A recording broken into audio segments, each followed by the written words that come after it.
Hello, welcome to the Normal America Show. I'm your host, Rob Miller. Today's date is November 13th, 2020. Thank you so much for being here. So, confession time. I woke up 3 minutes ago.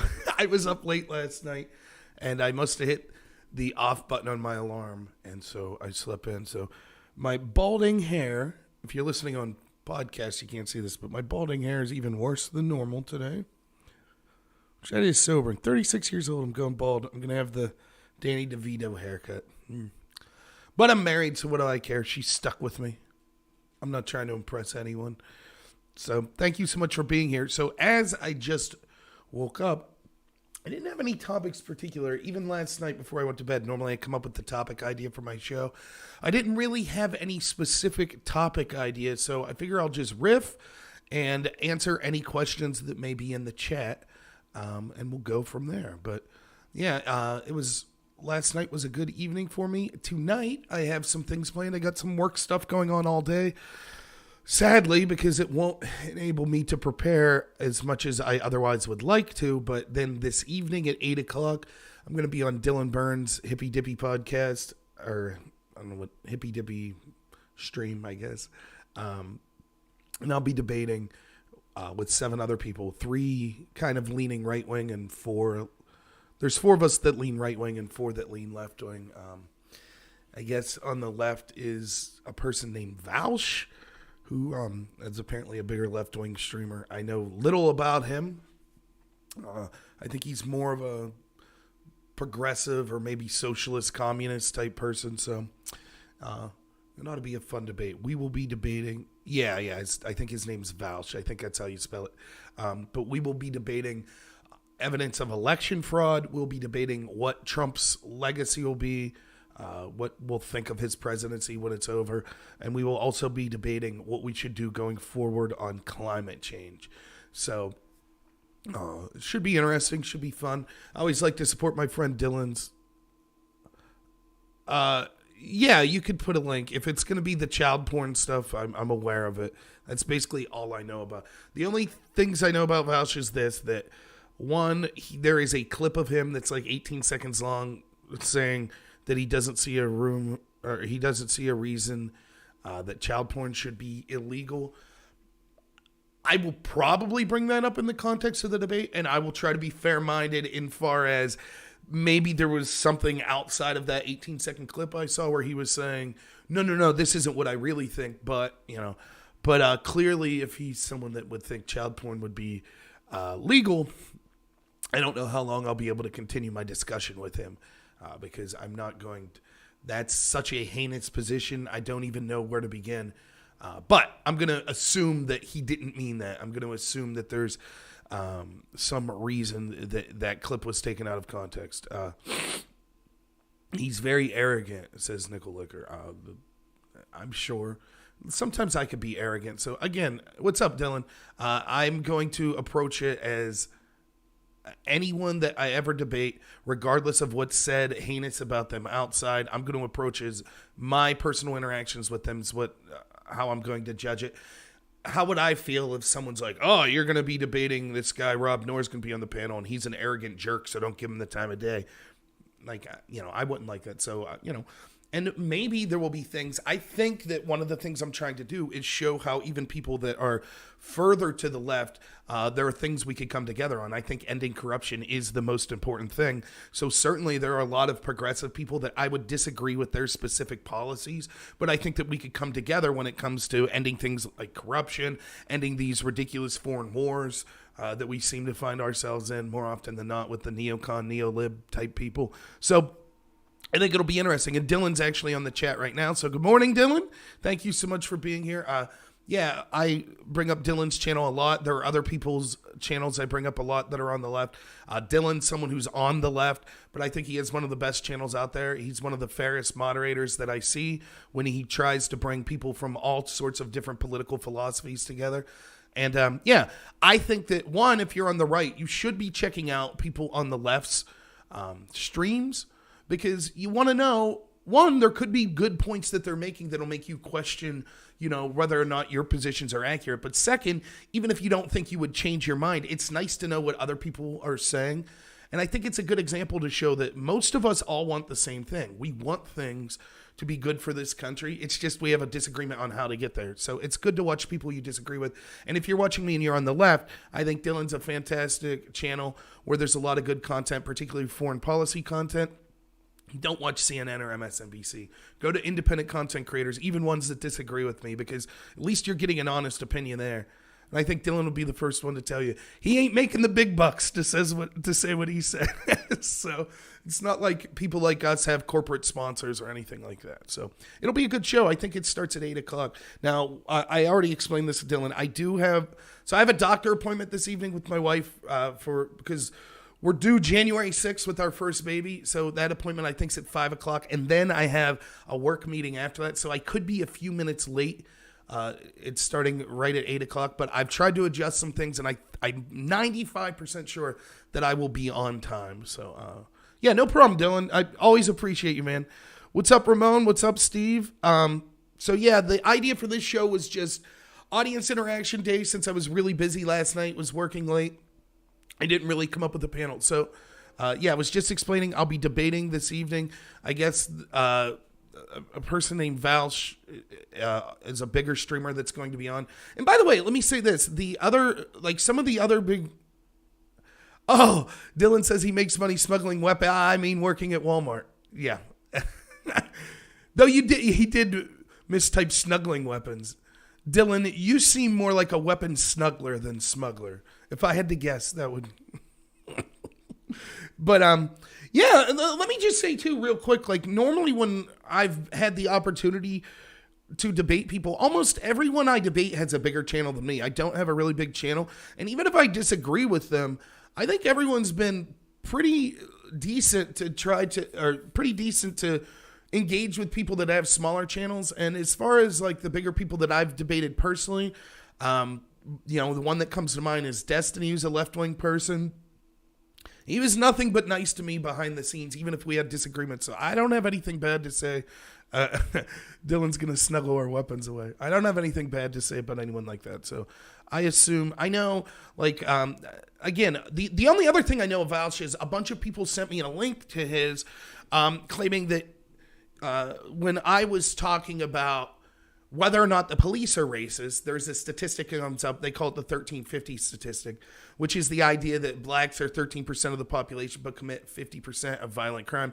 Now, understand, when I bring that statistic up, I'm not saying anything, that has anything to do with the inferiority of people based on their skin color. I'm saying that's because there's legitimate problems in the inner city that we need to work on solving. When you have that much systemic poverty in that high of a population area, violence is going to be inevitable, and we need to do things to solve that. But I don't think that the narrative of the racist police or police, hunting and killing black people for sport is accurate. I think that there is more violence in that community, which means that more violence with the police is inevitable. So that's why I bring up that statistic, and people were like, oh, this Vaush guy debunks that, but I don't know. I watched Vaush's video, and that's basically exactly what he says. Of course, these statistics are accurate. If you're using them to say, oh, this means black people are inferior, then that's racist. That's not what I'm doing, though. So, I mean, that's the only interactions I have with Vaush. I haven't ever personally had a discussion with him, so it should be fun. Yeah. So, yeah, I agree. It's because of socioeconomic problems. So, anything anyone in the chat specifically wants to discuss today? I'm on the following platforms today. I'm doing my podcast live on Podbean, so unfortunately they won't be able to see the chat, but that's okay. I'll read it out in your name. And then I'm also on YouTube, DLive, Twitch, and Periscope. I would prefer if people follow me on DLive just because I think that that's the direction of free speech platforms that I'm going to be going. Twitch has been pretty good to me so far, so you can follow me there. YouTube's terrible.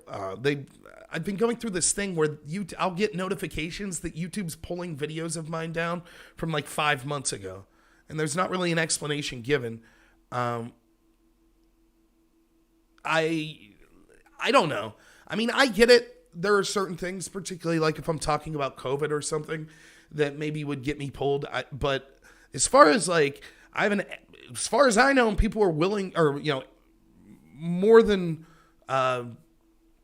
welcome to check. I don't think I've ever said anything racist. I think I've denounced it. I've denounced violence at every turn. So I don't think by any means I'm a radical. I think it's just the information sometimes that I say that, for whatever reason, it's getting demonetized, pulled down, or whatever.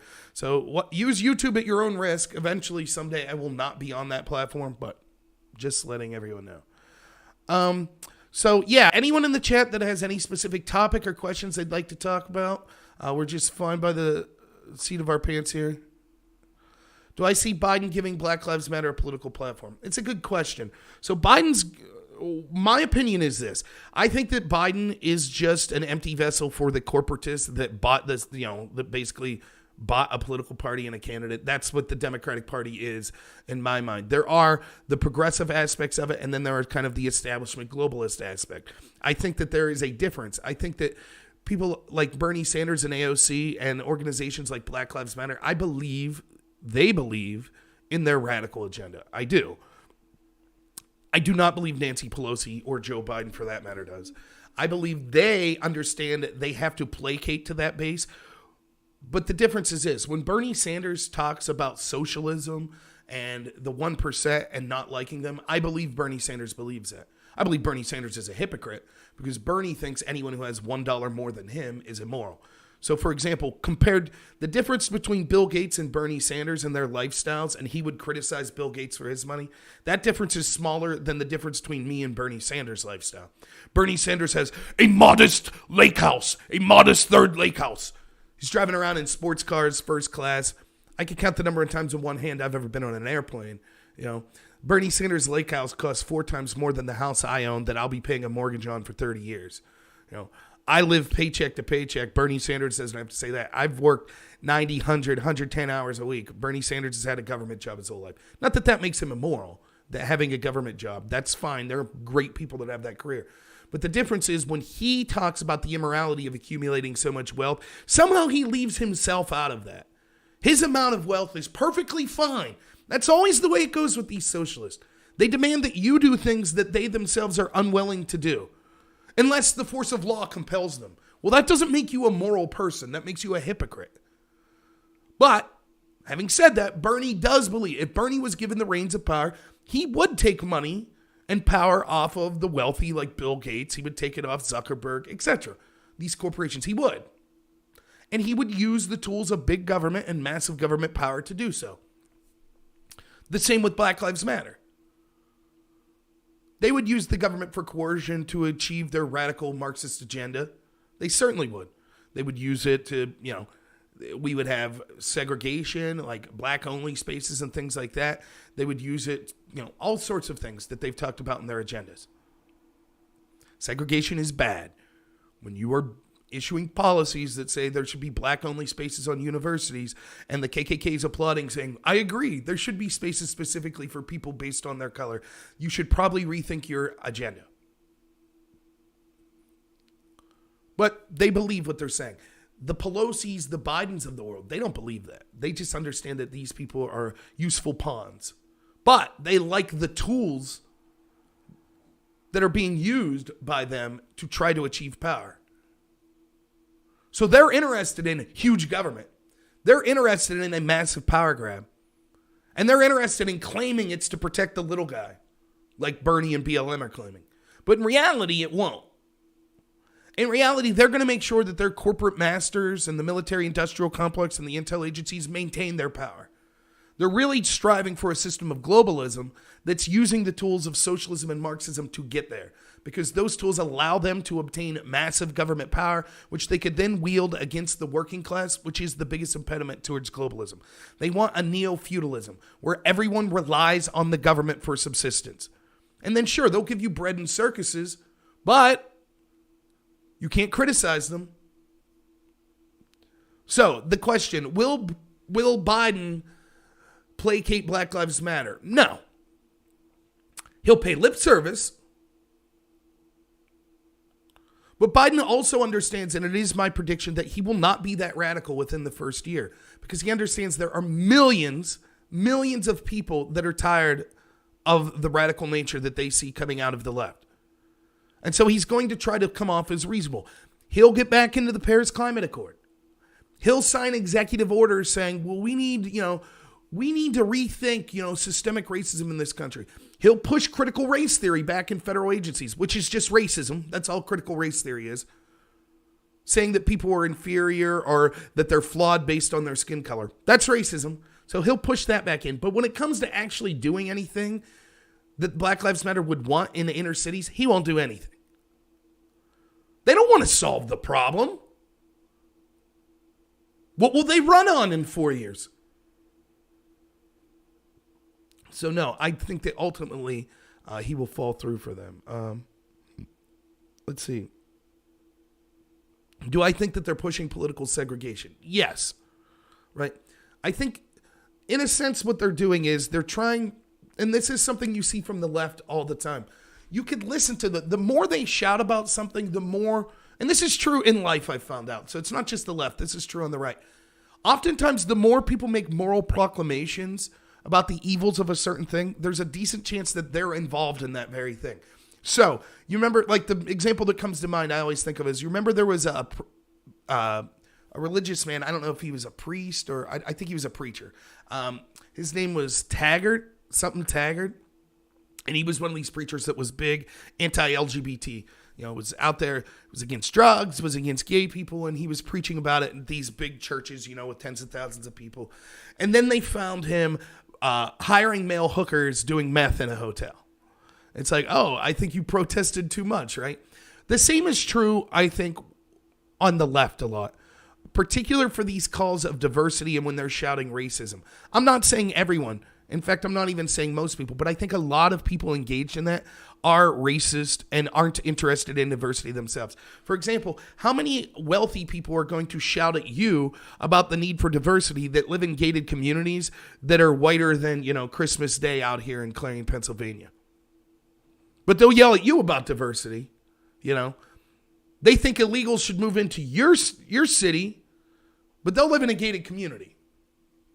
And then lecture you on the importance of diversity. The only diversity that really matters is diversity of thought and idea. And so the more the left yells and screams, diversity is such a virtue, it's such a great thing, which side is it that's trying to live in a bubble and censor people? They don't want diversity of thought. And again, I've talked about this a lot. The reason that we look at someone who's white and black and Hispanic and Asian or man and woman or Christian or Muslim or atheist, the reason we look at all those identifying factors that we see in identity politics and then talk about the importance of diversity is there is an assumption that's being made. And that assumption is this. Well, if you come from a different background, you probably think differently. But it's that thinking different, that's the diversity that matters. And so ask yourself this. Let's say you have two companies. Both say that they want diversity. In one company, it's 90% black people, maybe one white guy, and then 19 black people. 20 people at the company. So that's not very diverse. In the other company, every single person's different. Hispanic, Asian, white, black, Filipino, right? Polynesian. Different, men and women, straight, gay, atheist. Right? Every different, as diverse as you could get for 20 people as far as, their skin color, ethnicity, and their religious beliefs and, their sexual orientation. As diverse as you could get. So company A, 19 blacks, 1 white. Company B, a rainbow. As diverse as could get. Now, company B, every single person agrees politically. Every single person agrees on every idea. We're all Democrats. We'll just say Democrats for a second. We're all Democrats. We all agree politically. We all like the same food. We all like the same, right? Not the food. That's not. But their ideas are all the same. They all embrace the same economic system. They all embrace the same political ideology. They all embrace the same thought process when it comes to the work that they're doing. That's the rainbow, company B. Company A, that's almost everyone the same race. They all are radically different in the way they think. Radically different political ideologies, radical different thought process, radical different ideas with how the company should be ran. Which company is more diverse? Which company would you rather have if you're interested in diversity? Everyone looks the same, but they have different thought process, or everyone looks different but thinks the exact same? Of course, you would want the company where everyone thinks different. The mistake that we allow people to make is you assume you want the company where everyone thinks different. We assume if people look different, they think different, but that's not the case. And so oftentimes what you see on the left is this idea that diversity is our strength, but everyone has to agree with us. And we'll cancel you if you don't agree with us. That's why you see, for example, on university campuses, when's the last time you saw rallies where they're trying to keep a left-wing speaker off? But if Ben Shapiro, who hardly is a hardline right-winger, or Christina Hoff Sommers, the factual feminist that would spent the last 3 months on Twitter telling everyone how evil Trump is and how we should vote for Biden, but she talks about men's rights issues and the problem with feminism. Why are there big movements to keep them off campus? And you see the censorship efforts on, the media has to be a monoculture, almost 95% completely in the tank for the establishment and the Democratic Party. And you see tech companies that are censoring conservatives predominantly. Also people on the left being censored that are anti-establishment leftists, as I'm afraid a lot of my friends on the left will probably find out in the next 4 years under a Biden administration. You were a willful tool that the media and the tech companies allowed to speak when you were criticizing Donald Trump. We'll see if you spend your time criticizing Joe Biden. If Joe Biden, for example, gets us into a war, which seems likely with all the neocons and neolibs he's pointing around him. According to the Wall Street Journal, Joe Biden, the anti-establishment candidate, who's been in Washington for 47 years, but he's going to fight the institutional racism. He's going to fight systemic racism. He's going to change things, right? He's going to challenge the establishment. That's Joe Biden, who's been there for 47 years. He's been part of the establishment for 47 years, but now he's going to fight the establishment. And his first effort to doing so, according to the Wall Street Journal, 41 people involved in his transition team are former or are current lobbyists. Now, if you're on the left, you'll say, but wait a minute, didn't Trump surround himself with terrible people? Yeah, I call it out in the show all the time. But we'll see. All the warmongers are totally pleased with the Joe Biden presidency, but he won't get us in any wars. Trust us. What happens if you're on the left and you say, hey, I don't like this? We'll see. Maybe your voice gets censored too. You'll see it's not that fun when your political ideology and you're just making points that you think are better for the country are censored. It's not that fun. Good morning, Itchin' Bum. Good name. Right, Steve Clark says they're a gated community that wants open borders. Well, that's exactly right. And Victor David Hansen puts this best. The people on the left that are running the Democratic Party prescribe to you a utopia that they'll never have the misfortune of living in. It's like they're playing a video game. Most of them, and I don't mean average people on the left. I don't mean your friend. I don't mean the people that I talk with that are on the left. That's not what I'm talking about. I'm talking about the leaders of that party. The people that run this country, I think, like the extremely wealthy celebrities, the people that run tech companies, people that are establishment politicians that have been there for 47 years or a long time, like Mitt Romney or Bernie Sanders. Bernie's not even a great example. Nancy Pelosi. They think of themselves as almost a different species than you. They let it out, especially if you live in flyover country.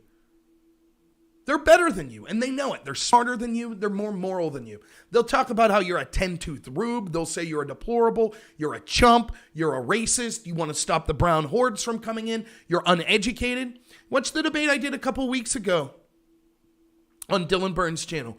The guy Destiny was talking about, Trump supporters are uneducated and stupid, and the studies show that, and that's why they believe, they're anti-vaxxers. First off, the biggest anti-vaxxer out there right now is New York Governor Cuomo, who even after Pfizer came out and announced that they had a vaccine that was 90% successful, he talked about the dangers of it and how he would be skeptical. So, again, you don't see establishment people on the right speaking like that. But second, there's this sort of sneer and contempt about Trump supporters tend to be less educated. And so that's something contemptible. And so the question I asked that person was, okay, well, if we're just looking at demographics, it turns out that Hispanics and African American are less educated than whites. Will you also treat them with contempt? Or are you also going to mock them? And of course, he's like, Yeah, sure, but he changes it. If they're anti-vaxxers. No, that's not what you said. You talked about the lack of education opportunities making them stupid. That's what you said about Trump supporters. So you're going to say that about other demographics? Of course, he realizes his hypocrisy and he can't say that. Education and your education level has little to do with your intelligence. Some of the smartest people I've ever met, they could fix any engine that you would bring to them within a day. Didn't graduate high school. Some of the dumbest people I've ever met have master's degrees and doctorates. I'm somewhere in between. I have a master's degree, but I'm pretty dumb, so. The Purple Project says, I'm very leftist and I have no clue how you're getting to these conclusions. Because reality. What conclusion do you disagree with? You don't think that people live in gated communities while they talk about open borders for the rest of us? You don't think people have armed security guards while they talk about the need to get rid of the Second Amendment for the rest of us? You don't think people talk about socialism and the need to give more while they're millionaires and those of us in flyover country that they mock are living paycheck to paycheck? You don't think that university campuses and other places are trying to censor conservative thought? None of that happened? That's not reality? Just because you're on the left doesn't mean you endorse that. I fully admit that. There are great people on the left. I'm not saying everyone on the left endorses that ideology, but that's the way the party's being run. The people with power in the left, that's how they're running things. What's up, the original 13? Blade043 says, there's still skepticism around the recent FISA announcement because of the lack of full data. Fair enough. I think skepticism's healthy. I'm not the one that runs around screaming anti-vaxxer. Remember, with Trump, if he didn't come out every day and say, wear a mask, wear a mask, wear a mask, it was his fault if people didn't wear masks. So why would it be any different if Cuomo's out there saying, don't trust the vaccine, don't trust the vaccine, don't trust the vaccine, and people decide not to trust the vaccine?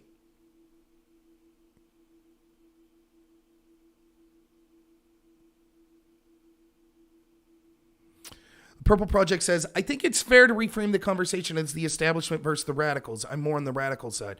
I agree with you that it's establishment versus populist, however you want to say it. It's the establishment versus those of us that aren't in the establishment. I agree with that totally.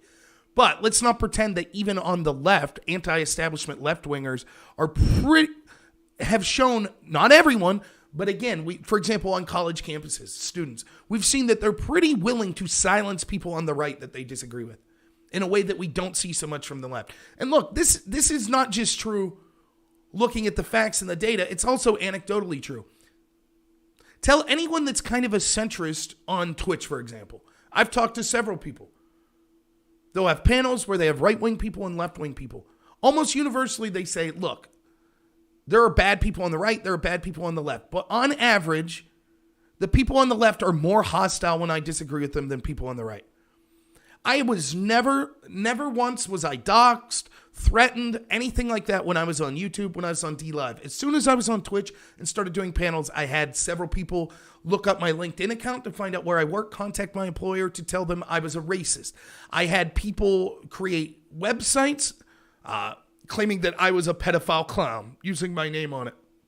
I had people insult my wife and things like that. I had people that will follow me and just like on other platforms. All of a sudden I started getting on YouTube, the top comments, always the first two comments will now be spam porn links. I had people call me all sorts of vile things and stuff like that from the left. I don't care. That's fine. They could do it. But it's just true. And those people I don't think on the Twitch left are establishment left-wingers. Now, am I saying the people I debated did that? No. Am I saying they're at fault because people that support them did those things? No, I'm not saying that either. But I'm just saying, let's not act like this isn't prevalent, particularly with younger people on the left that are anti-establishment, to want to censor people who disagree with them.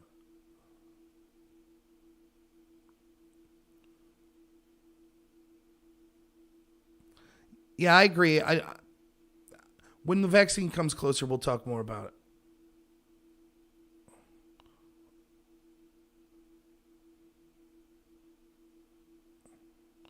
And right, that's a problem. And you don't understand how, Itch and Bum says anything goes down to shut down Nazi speech. Well, yes, that's, and immediately, again, it was The Guardian or The Telegraph. I always get the British papers confused.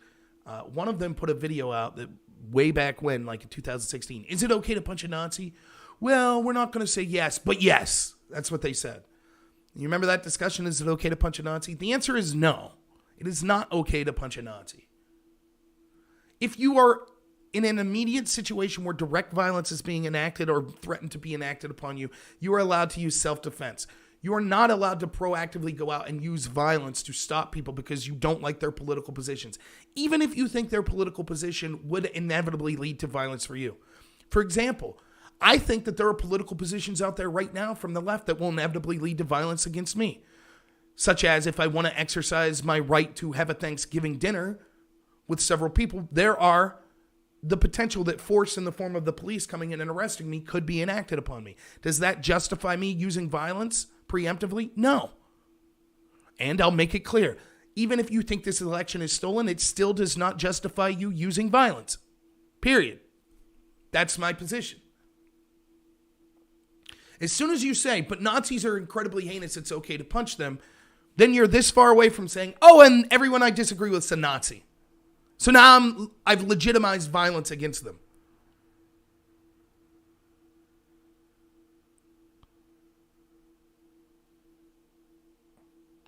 At what point when I justify violence against those groups? When they have a gun to your family? If they're coming at you, yes, something like that would definitely justify violence. What's the alternative? Now, I'm not going to tell you that violence is never justified in that way. The problem is it's like 0.0001% of the time. And so you're better to default the other way, because here's what happens. You work yourself up and say, this is it, they're coming for me. Then you go out and act violence when in reality, they weren't coming for you. Now you're the bad guy.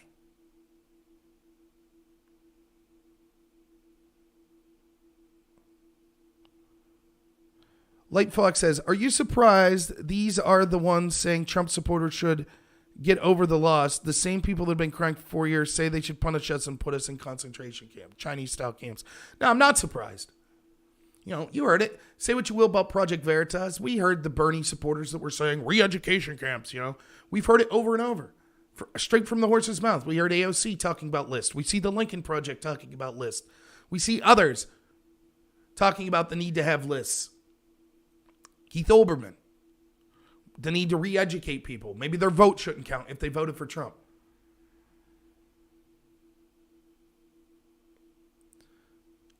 Not only is this like a form of Marxism and something that you would see in communist China or the Soviet Union, but they are doing so thinking that they have the moral high ground to do so. They have they think they're morally superior, and they think they're more intelligent, and they're neither. Some of them are very intelligent, but there are people that voted for Trump that are very intelligent. There are good reasons that people could come up with to vote for either side. But it takes a certain moral arrogance to suggest that you put people that disagree with you politically on lists. And then what? What happens with that list? Well, we don't hire them. We make sure that they can't have jobs. And then what? Let's say you do that. Let's say that's effective and they can't have jobs. So now they become poor. So what do they do when they become poor? Well, they're going to fight back in some way. Then what do you suggest for those people on the list? Well, now we go after them with force, right? For what? Again? Oh, for the crime of disagreeing with you politically.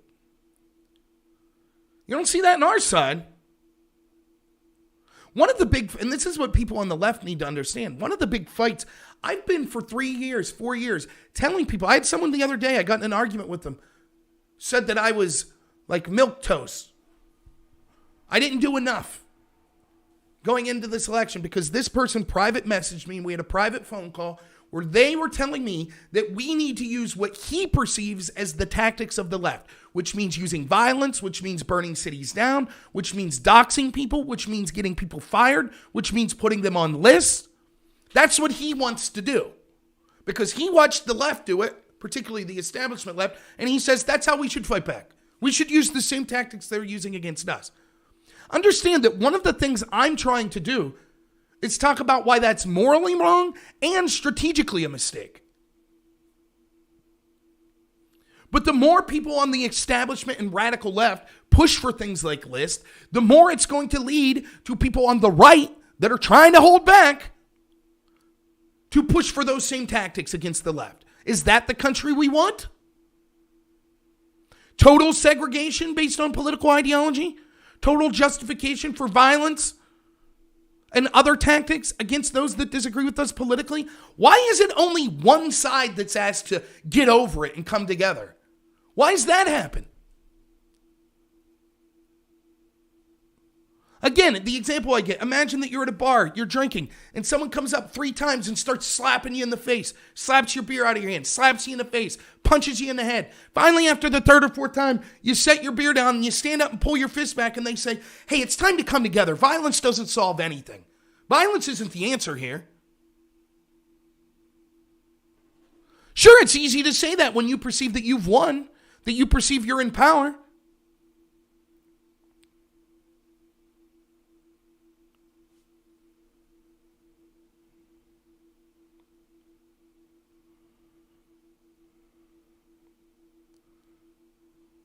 The Purple Project says you do see that in your side right now. Really, show me the city that burnt to the ground after the election. Show me. Show me the tech companies censoring left-wingers as a result of the election. Show me. What left-winger was kept off campus because the right was doing this? Show me that. Where's that at? Oh, I'm sorry, the cities didn't burn to the ground. It was just predominantly inner-city black neighborhoods that lost their businesses and will take 10 to 20 years to be able to recover economically. But you're right, they didn't technically burn to the ground, just portions of them burnt. So show me the right-wingers doing that. Please. This both sides do it argument is absurd. Of course, there are bad actors on both sides, but what is being predominantly done by the sides? And if you are saying that both sides are similarly culpable for these things, you're just not living in reality. Period.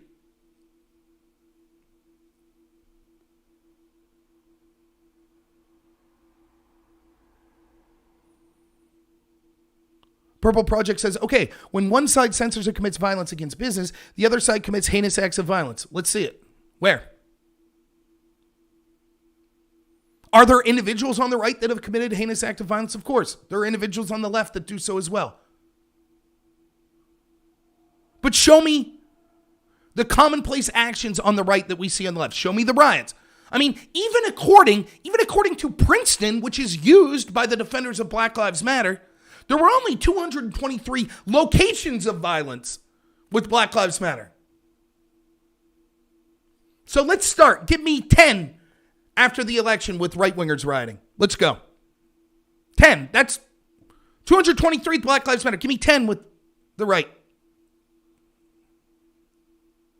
Right-wing agitation in Portland. Well, let's see. In Portland, we have Antifa that runs amok and does what they want and have been doing so for years. We have independent journalists that go there and have witnessed the aggression that you see from these radical left-wingers in Portland. Yes, there were groups like Patriot Pair and the Proud Boys that eventually started to fight back. I disagree with a lot of the tactics that those groups did. But what are you supposed to do when the police won't defend you and radical left-wingers can stop you in traffic, beat you, do whatever they want? So yes, they eventually fought back. Hilariously, this is the example that's given by the left all the time. Well, you have groups that fight back against the violence on our side, so that's proof of violence on their side. Okay. Can you show me the right in Portland burning down businesses? Can you show me that? Can you show me them stopping traffic and pulling people out of cars and beating them? Can you show me that? Or is it just they're fighting Antifa? Is it stupid? Yeah.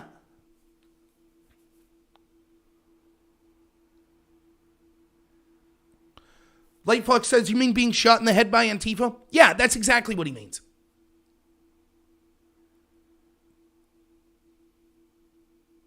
We had to pretend that didn't happen. Trump supporters being killed. Seemed like one every 4 weeks, Trump supporter being killed led up to the election. Both sides do it. Both sides do it, though.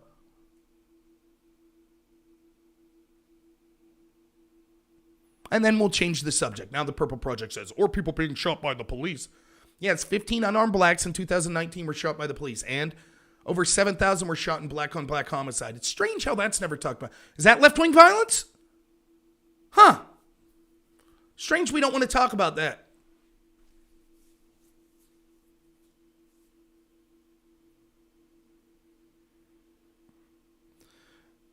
Hudspeth Bugout says, the left and the mainstream media wanted the right to react more violently. The closest they got was one teenager they know by name. Where did I go?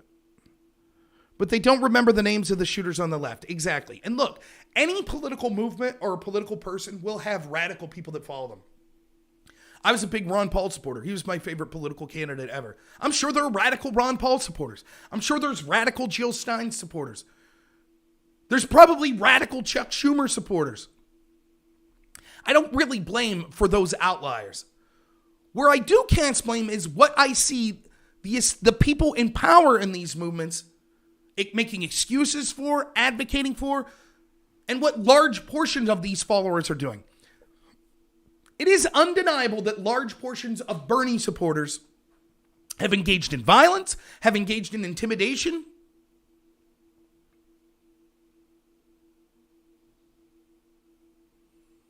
The Purple Project says, do you know where left-wing violence stems from? From right-wing agitation that threatens their existence. When people feel their existence is threatened, they riot, they loot. That's absolute garbage.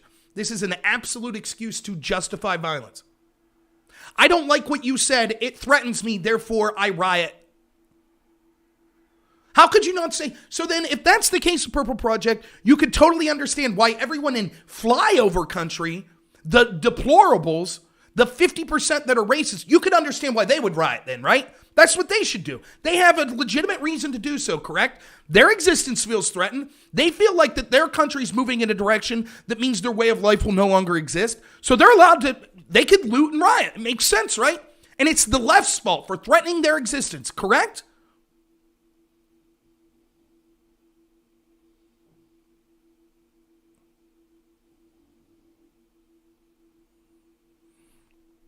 And this is exactly what I'm talking about. You can see the radical nature, and that's something I'll be talking about. What the second topic that we're going to be talking about in the debate this evening is, how will Donald Trump's presidency be remembered? You know, want to know one of the ways it's going to be remembered? The Purple Project here.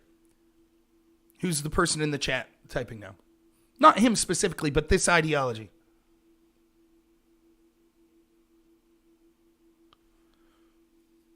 Oh, well, the rioting and looting, it's the right's fault. Because the right says things that the left doesn't like, and then the left views that as a threat, so then they use actual violence. You get it? Words are violence.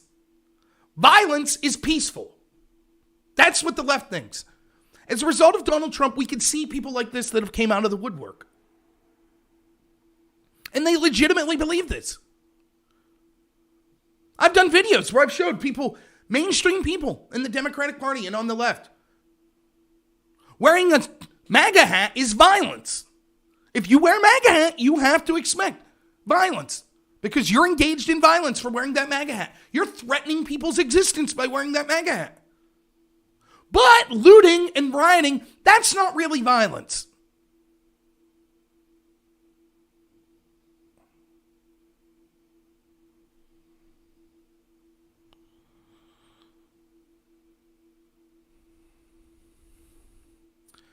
Oh, well, now it makes sense.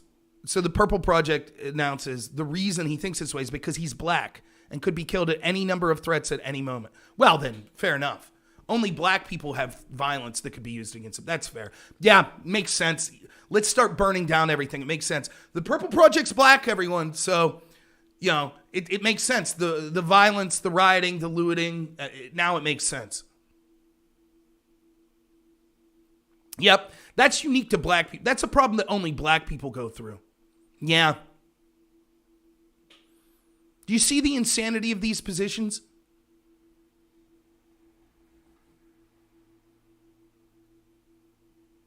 I mean, the mainstream media, academia is a big thing. People like the Purple Project. I bet the Purple Project went to college.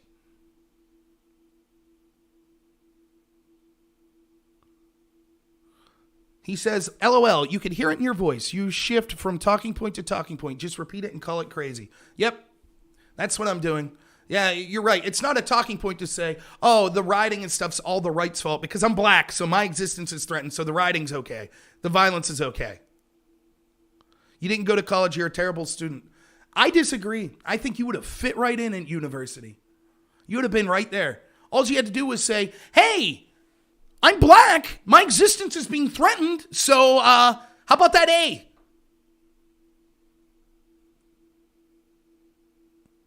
Anyone who's willing to use their skin color as an excuse for people rioting and looting is a despicable person.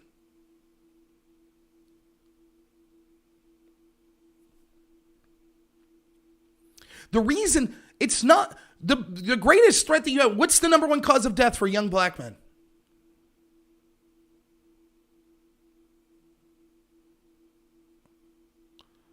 The Purple Project says it's not. There's violence on both the right and the left. I say human lives are the most important thing. It's worth going to violence for. The right disagrees. So how many people died as a result of the riots after George Floyd? We're up to like 47, I think. Was it worth it? 15 unarmed blacks shot in 2019. So 47 people have died as a result of the riots. Was that violence to save human lives worth it? Was it? Tell that to the black business owner. Why are you rioting in inner city black neighborhoods? Why is that happening? So property doesn't matter. We have to use violence to save lives. So we'll burn down this business that some black guy worked 40 years to build up from the ground up. We'll burn it down. You're not rioting in Martha's Vineyard. You're not rioting in Beverly Hills. You're not burning stuff down there. I wonder why that is. But hey, you're doing it. Great. Notice how many white people are joining you too. Isn't that great? You know, a bunch of suburban whites that live in their mom's basement, coming into inner city black neighborhoods and burning them to the ground. Not burning down their parents' house. Not burning down the suburbs. Nope, going into the inner city. But I'm racist if I'm against a bunch of whites leaving their homes in the suburbs to burn down black neighborhoods. That makes me the racist. Don't I understand it's just property? Don't you get that? We have to burn down black neighborhoods to save lives. It's just property. Those black people that own that property, those homes and businesses, they need to shut their mouth, right? It's just property. Rioters and looters usually aren't the left, right? Sure. It's Trump supporters.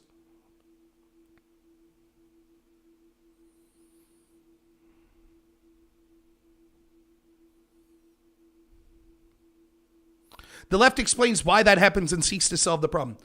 That's not what you're doing. You're seeking to justify the violence. And so are many people on the left.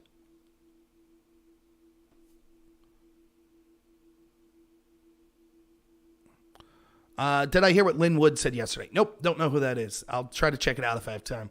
I'll be busy most of the day, but you could summarize it here and I'll see if I can comment on it.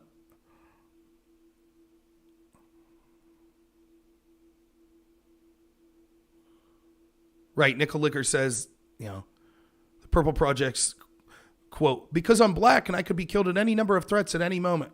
Groupthink verbatim. Exactly. And it's pushed by our academia. It's pushed by critical race theory. It's pushed by our mainstream media. No, D. Gulag, I'm debating Vaush in an 8-person panel tonight at 8 o'clock.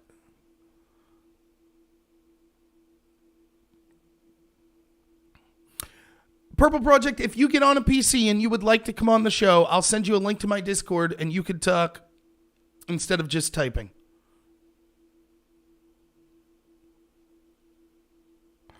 Oh, the attorney for Kyle Rittenhouse. Yeah, that name sounded familiar, yeah.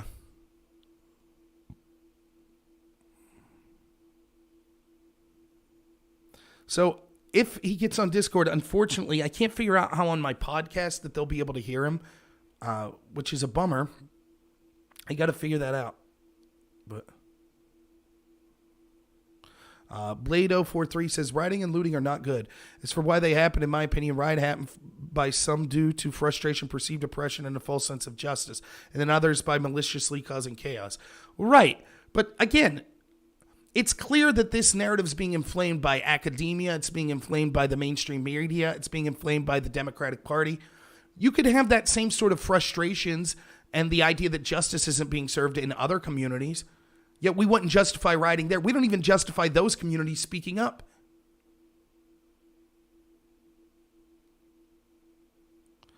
Hudspeth's Bugout says, the irony is the left is becoming the fundamental Christian right they railed against, who use censorship of movies or games to suppress opposing views. That's a great point. And look, here's the thing. I've always been sort of a contrarian. I've always been critical of those in power.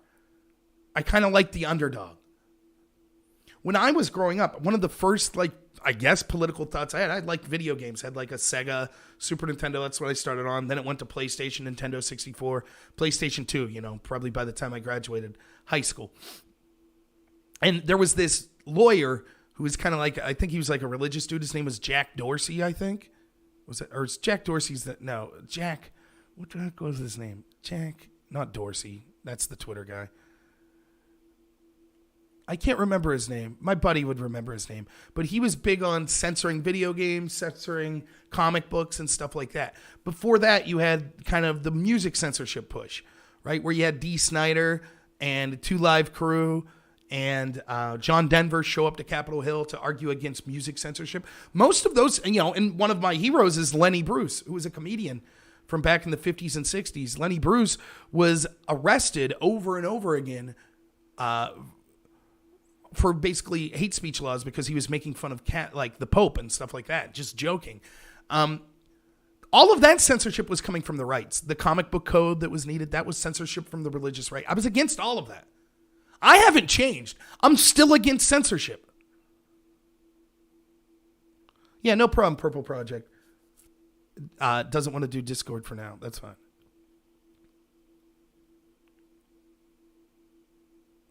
Lynn Wood said, after the American people see the evidence, they will see their government and freedom was being stolen. Maybe, we'll see. It's hard for me to comment. This is the first video I've done in 2 weeks where we haven't talked about election fraud and things like that. I've said a lot about it. When it comes to claims like that, when it claims to whistleblower claims, anyone could say anything, so we'll see,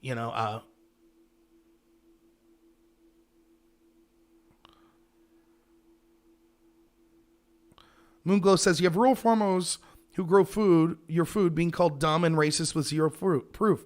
Perhaps we should stop selling our food to woke leftists. I agree, largely.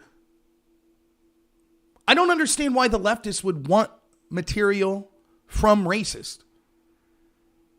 If you truly believe that flyover country is racist, don't accept their food. Don't accept their labor. Don't accept their truck drivers. Problem solved.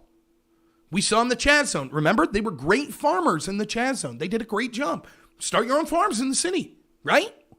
We're all just a bunch of losers. Yes, Patrice O'Neill debating censorship on Fox is a classic. I love Patrice O'Neill.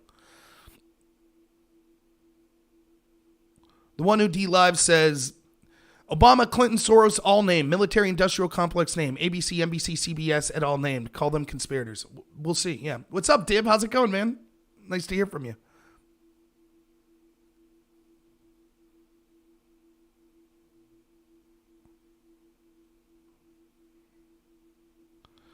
Purple Project says, I'm a social liberal. I think the state should protect human rights above all else. Some of my favorite political people are JFK, Teddy Roosevelt, AOC, Elizabeth Warren. Well, you're doing bad in those last two.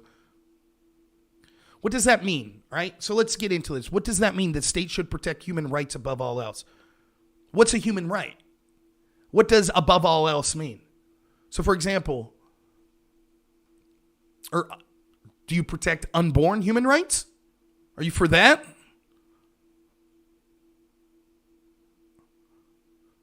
Is it a human right to own personal property? Should that be protected? What happens when two human rights clash with each other? For example, my human right to want to live unmolested and not have my property burned down versus your human right to want to burn stuff down. Then what do you decide?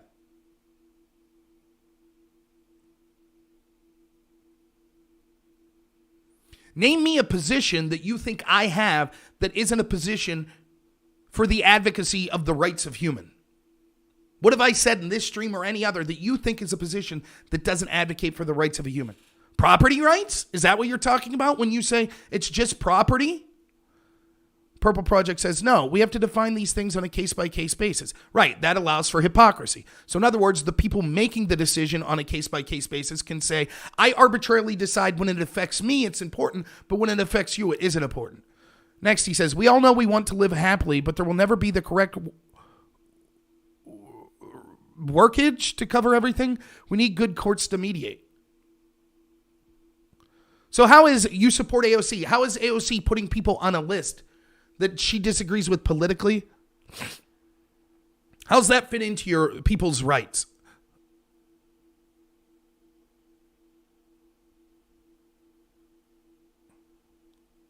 I mean, you just said that you understand the riots and stuff because that's to save lives, so the destruction of property is okay.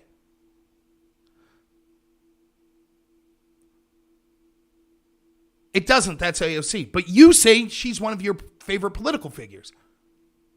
So if I said, here's my favorite, I believe in the rights of all of us and I believe in diversity of thought and one of my favorite political figures wants to put people that disagrees with her on a list to punish them just for having different political beliefs. Yeah, I understand that's not your opinion necessarily, but if you say that's the person I look up to as a great political figure, then I think you should have some sort of answer for, okay, well, how do you justify your belief in human rights with the person that you're saying you support wanting to take away people's human rights by putting them on lists and punishing them for disagreeing politically?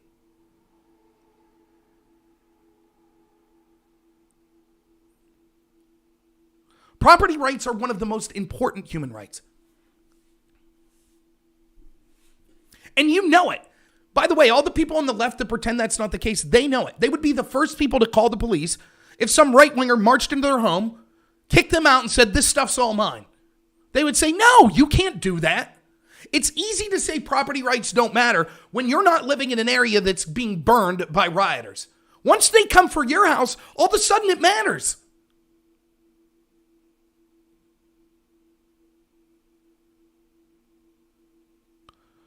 The Purple Project says, I don't like everything AOC does. I like some things she does. I can have an answer. Do you know what AOC's intentions with that list are? Does it matter?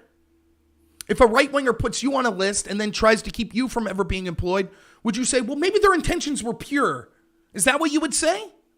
It's funny, you've already blamed the right for violence on the left because you say that their ideas threaten the existence of the left, as if the opposite isn't true as well.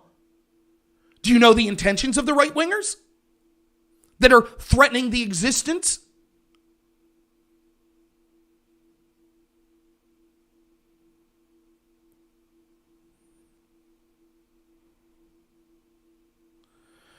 Blade043 says, I think the argument is that people on the list either enabled or assisted Trump during his administration as he attacked the presidential norms, democracy, and the election process. And? First, that's subjective. Did he? Did Trump use the FBI to spy on his political opponent using opposition-paid-for research sourced by a Russian spy? Oh, no, that was Obama. That was the Obama administration that did that. Did Trump use the FBI in unprecedented ways to lie 17 times, have errors and omission in order to spy on his political opponents? Oh, no, that was the left. That was the Democrats. The impeachment fiasco, the total collusion with the mainstream media and tech companies to go after him. All of those norms that were violated, calling people racist. The left does all that, and then they say, Trump's violating norms. So we got to put those people on a list.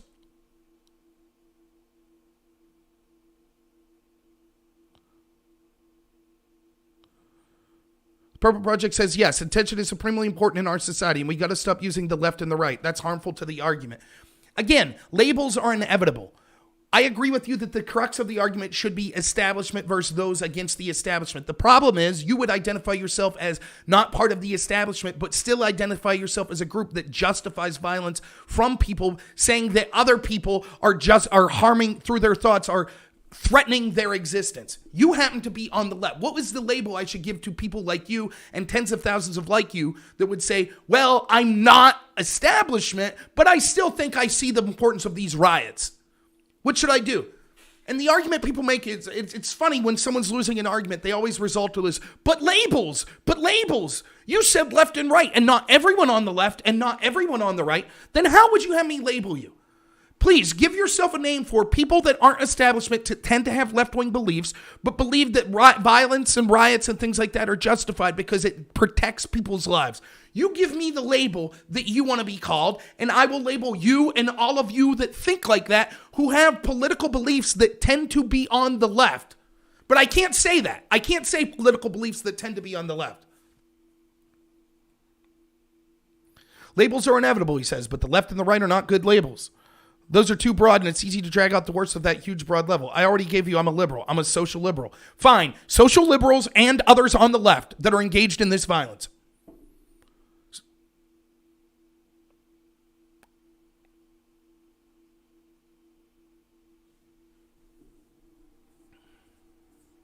Again, I will guarantee you, Purple Project, if a bunch of right-wingers felt, or let's say this, fiscally conservative people felt that you were harming their existence, your idea was harming their way of life and their existence, and so they came to your house and burned it down, I doubt you'd be like, well, hey, that's my fault for having political beliefs that harmed their existence. Right. Basically, these are arguments that you would see communists make. And again, it's simple. You can see the pattern here. Claim that you're morally virtuous. Claim that you're a victim. Justify the use of violence against those you perceive as making you a victim. And then say everyone that disagrees with you is part of that group. You have now given yourself the excuse to use violence against anyone that disagrees with you. This is exactly how things like the Soviet Union and the Mao's Red China occurred. Exactly how it occurred. It didn't occur with them starting to say, we'll kill millions of people. They felt morally justified in what they did. Their existence was being threatened. Purple Project says, if you want to use the left and the right, I'm allowed to equivocate you to Nazis and white supremacists. They are bad labels. No, that's not true. Everyone on the left is not a communist. Everyone on the right is not a Nazi. That's not true. If you want to make that argument, then we criticize that specific argument you're making.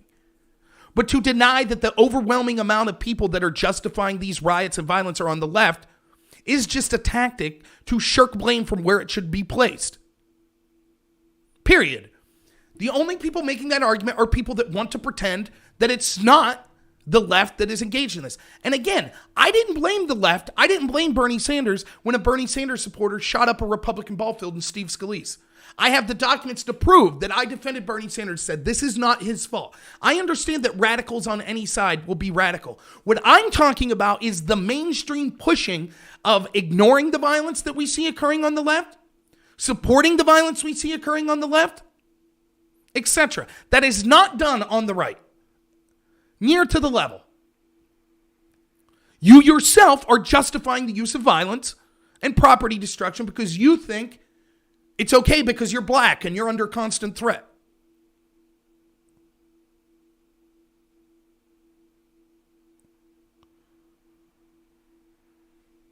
I don't think you need to be white to be a white supremacist, says Blade043. I suppose that's true. Theoretically, you could be black and think that white people are superior, I guess. Same's true, opposite. White supremacy is laughed out of any institutional structure in this country. If there's even an allegation that you're connected to any sort of white supremacist, you'll be asked over and over again. You'll be drummed out of polite society. Not just at the institutional level. Like I've told this story before. I live in Clarion County, Pennsylvania, small rural town. One of the best things that maybe my area would be known for is Groundhog's Day occurs in a little town called Punxsutawney. That's like 40 minutes away from me, right? In between my house and Punxsutawney is a small town called Brookville.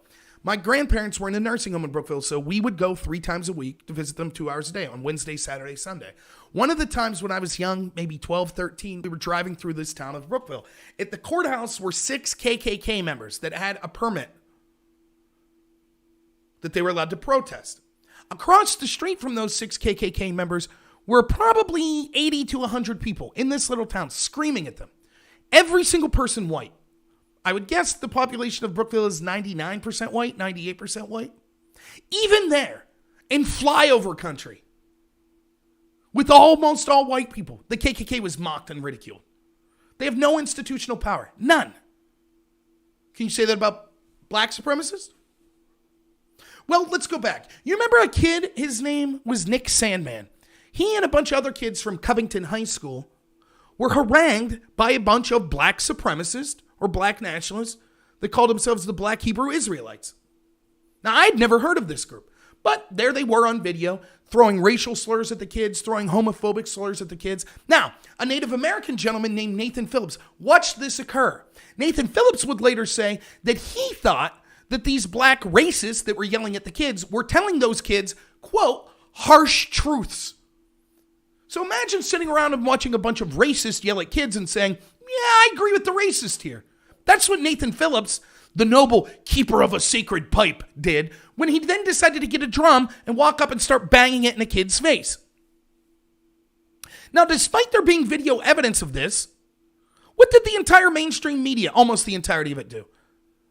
And a huge portion of Democrats that are in positions of power, what did they do? They blamed, you ready for this? The kids. They defended the adult racist because they were black racist. So it's okay. No problem. So then I did a video on this. The New York Times basically did a puff piece for the Black Hebrew Israelites. And at the end of it, they were quoting someone from the SPLC, the Southern Poverty Law Center, that said, look, yes, the Black Hebrew Israelites, they say some things that are questionable, but it's not as bad or as threatening as people wearing a MAGA hat. That really scares the black community. So you need to understand, this group's not worse than MAGA supporters. Yeah, you heard that right. Now, you might be saying, but if I do a little research, won't I find that in Florida, one of the leaders of the Black Hebrew Israelites was arrested for beheading someone in over 14 murders? Well, that's still not as bad as supporting Donald Trump, right? Isn't that nice? The New York Times writing a puff piece. Then, as I started to do more research on the Black Hebrew Israelites, this was people on the left, or whatever label you want to give them. This is how they were defending them. They said, oh, they're harmless. They're on every street corner. Go to any major city and you'll see the Black Hebrew Israelites there just yelling. You just ignore them. And I thought, geez, imagine if the KKK was on every street corner in cities. Do you think they'd just be ignored? Do you think the local police and the local populace would say, it's just the KKK. They're on the street corner. No big deal. You think that's what would happen? No. Even if the police refused to act, people would rise up in places like Detroit, Chicago, New York, Atlanta, Portland, Seattle, and chase away the KKK. That's what they would do. But being a black supremacist, no problem. Go ahead, be out there. How about Louis Farrakhan and the Nation of Islam? Remember all the stories about, oh my God, Trump got into power. Look at the rise of anti-Semitism. In New York City alone, anti-Semitic attacks are on the rise. Only, whoops, we started to see video. Wasn't Trump supporters, was it? No, it was more Nation of Islam type supporters. You know, black nationalists led by Louis Farrakhan. You know, that Barack Obama took pictures with in the Black Congressional Caucus. You know, that did security for George Floyd's funeral. Oh, so all of a sudden the media stopped talking about anti-Semitic attacks. Isn't that interesting? Do you think that if a bunch of people caucusing for Republicans were taking photo ops with Richard Spencer and David Duke that it would be a big story? I do. But the black caucus taking pictures with a black nationalist, racist, rabid, anti-white, anti-Semite like Louis Farrakhan? No problem. No problem at all.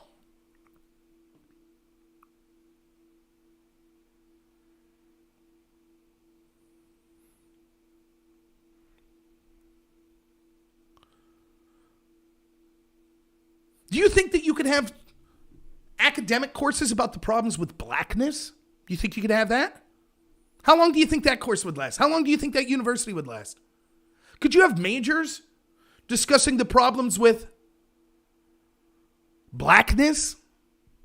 Or for that matter, male or feminist? You could have entire curriculums dedicated to men being evil and the patriarchy being evil and the problems of whiteness. How do you think even one course would go the opposite way? The problems with blackness. How do you think that would go?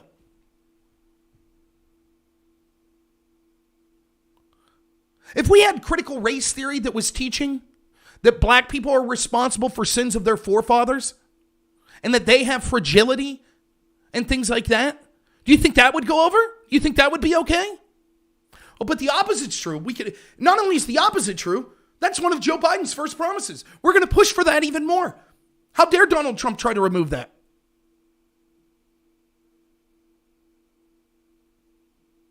What's up, Milo?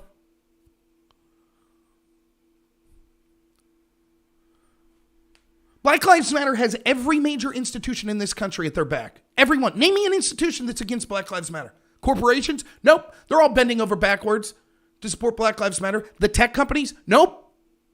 How about the media? Nope. They're almost all for Black Lives Matter. How about the entertainment industry? Nope. They're almost for all Black Lives Matter. What about our politicians? Well, certainly the Democratic Party seems to be all in on Black Lives Matter. And you'd be hard-pressed to find a Republican that will denounce them.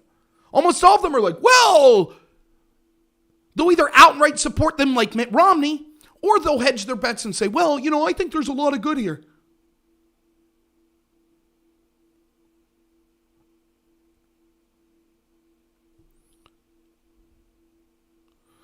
I mean, it takes some nerve. I mean, think about it.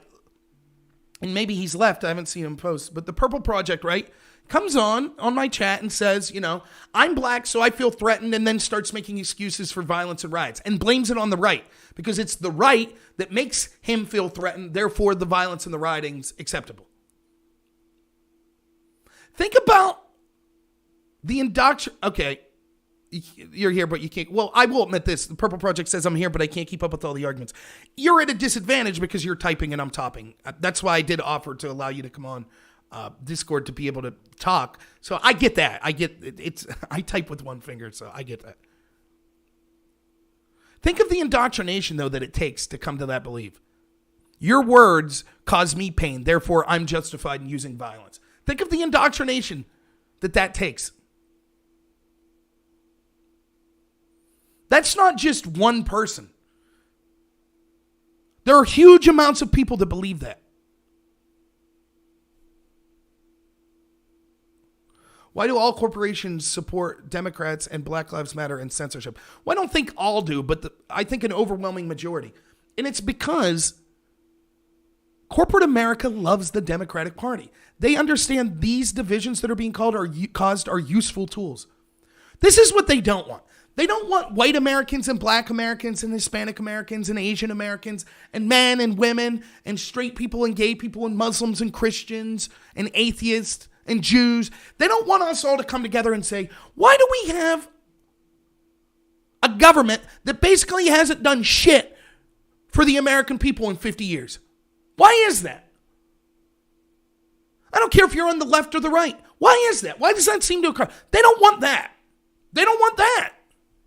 So instead, it's white people's fault. It's men's fault. It's MAGA supporters' fault. So they cause division. Let me give you an example. I'm on a forum called Above Top Secret. Above Top Secret started as a conspiracy forum, but there's a lot of talk on there of politics.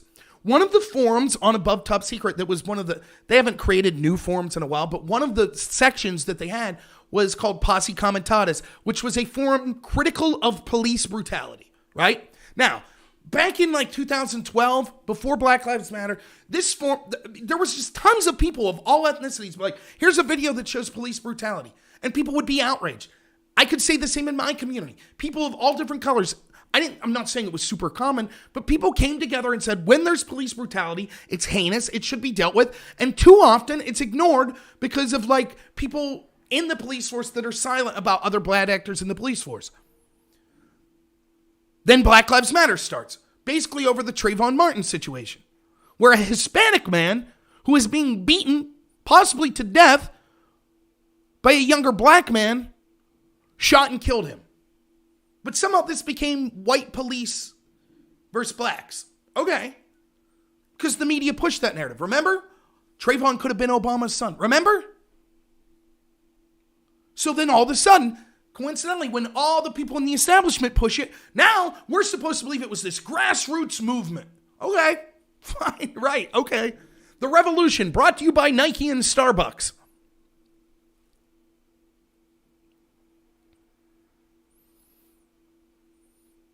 all of a sudden, there was a lot of support of people of all backgrounds, but we started to be told, we don't want white people here.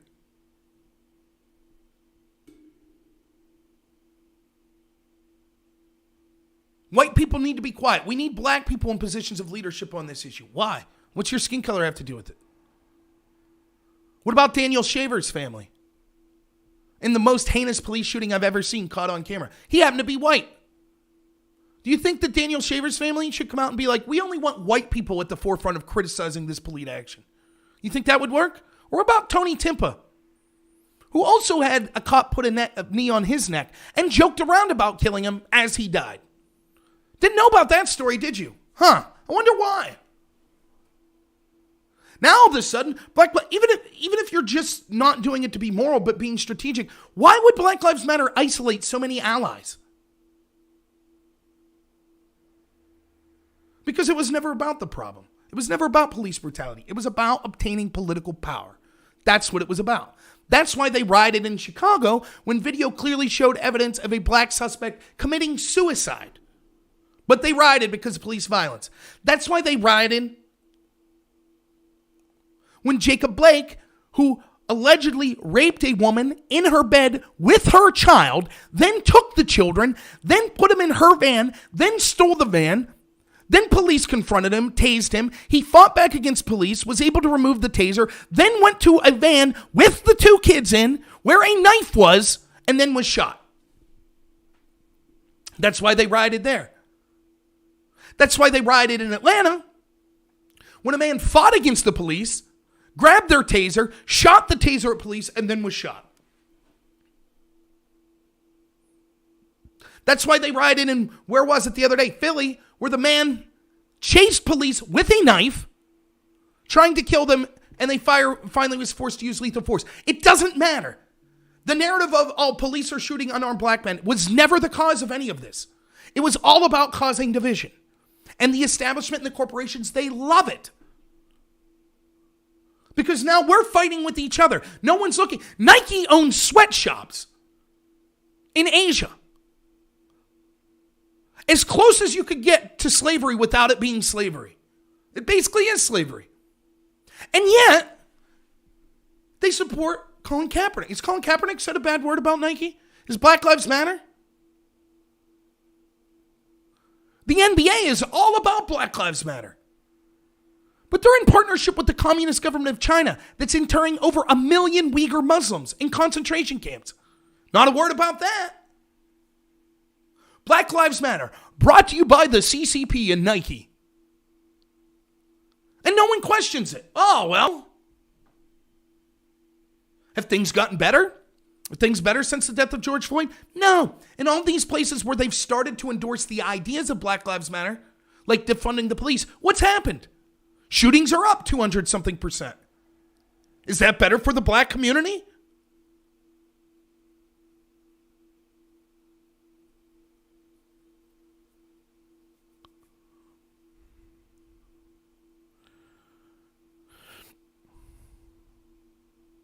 Hudspeth says, this is why you get non-logic from academia like only white nationalism exists. Although Imperial Japanese were racist to everyone, even Asians. Yeah, there's all sorts of racism. And you see, they're changing definitions.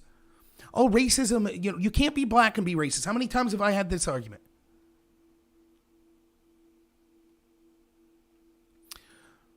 Black Lives Matter is so powerful that not only do they have massive power, but their argument is we don't. The institutions are racist. The institutions are all against us. Imagine that kind of power. And this is something we see from the left, yes, I'll say it again, all the time.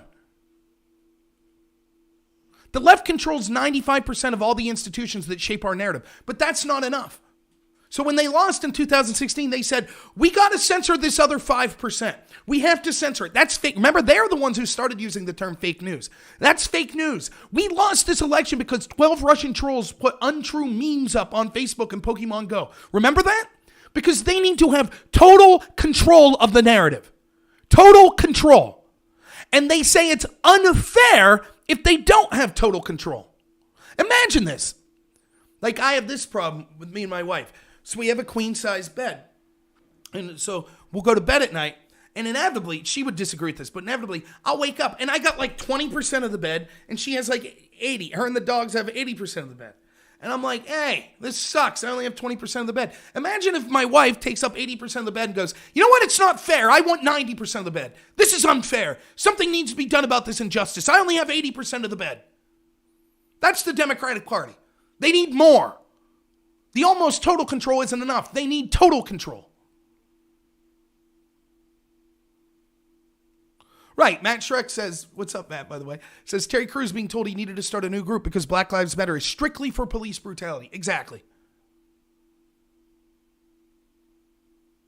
Have I heard of the Republican Nation? He does a podcast, but I consider going on. Sure, I'd take invitations as long as it fits in with my schedule. I'd be willing to do other shows, no problem.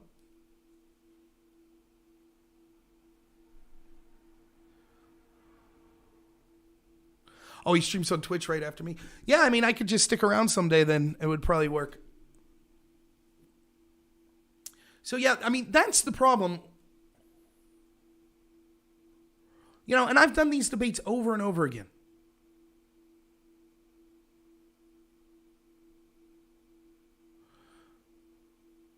You know, I did a debate, what was it, 7-8 months ago with a person. We had this discussion. Let's say there's a black guy named Bob and a white guy named Will, just so I can remember because W white. So Will's white, Bob's black, right? Let's say the following two situations happen. Will's family got decent, they were middle class because they were working, you know, maybe they worked at a Ford plant or a GM plant, and then they worked at the steel mills in Pittsburgh. But Will's grandpa, you know, had a gambling problem and a drinking problem, and he basically pissed all of his money away. You know, so Will's mom was born in terrible poverty. Basically her whole life. And so by the time Will was born, his mother was single and she was making $20,000 a year. Now Bob, let's say Bob. Bob's family never had a chance to obtain wealth because Bob's family were victims of slavery. And after slavery, there was other things like Jim Crow and things like that kept Bob's family and his ancestors from obtaining wealth. As a result, Bob was born to a single mother who made $20,000 a year. Why should we have government programs for just Bob and not Will? Is it Will's fault that his ancestors screwed the pooch? No. Both of them are born in the exact same socioeconomic situation with the exact same challenges. What does the history of the situation have to do with it? Yet our society, the people in charge of our society, look at Bob, the black person, and say, you're a victim. We need to help you out. They look at Will and say, you have privilege. And what do you think that does? Now, I'm not saying there aren't unique problems that I don't understand that come with living in an inner city or being a person of color. Of course there are. There are also unique problems with being poor in a rural area. There are also unique problems with being poor and white. There are also unique problems with being Hispanic and poor. There's unique problems with being Jewish and poor. There's unique problems with being poor and gay. There's unique problems with being poor and straight. All of these things could have unique problems. Instead of focusing on these differences and the marginal difference, why aren't we instead focusing on what can we do to help poor people in general? What can we do to come together in general? That's what we should be focusing on. And the problem is, if we did that, what do you think happens to these corporate interests that are buying off our politicians? What do you think happens to the establishment politicians that have sold this country out for 50 years? All of a sudden, there's an awful lot of poor people. There's an awful lot of people that wake up and say, this sucks. This is a bad deal. Why are we giving these people control? We should take control. Well, they don't want that, do they? And so, Black Lives Matter. White privilege.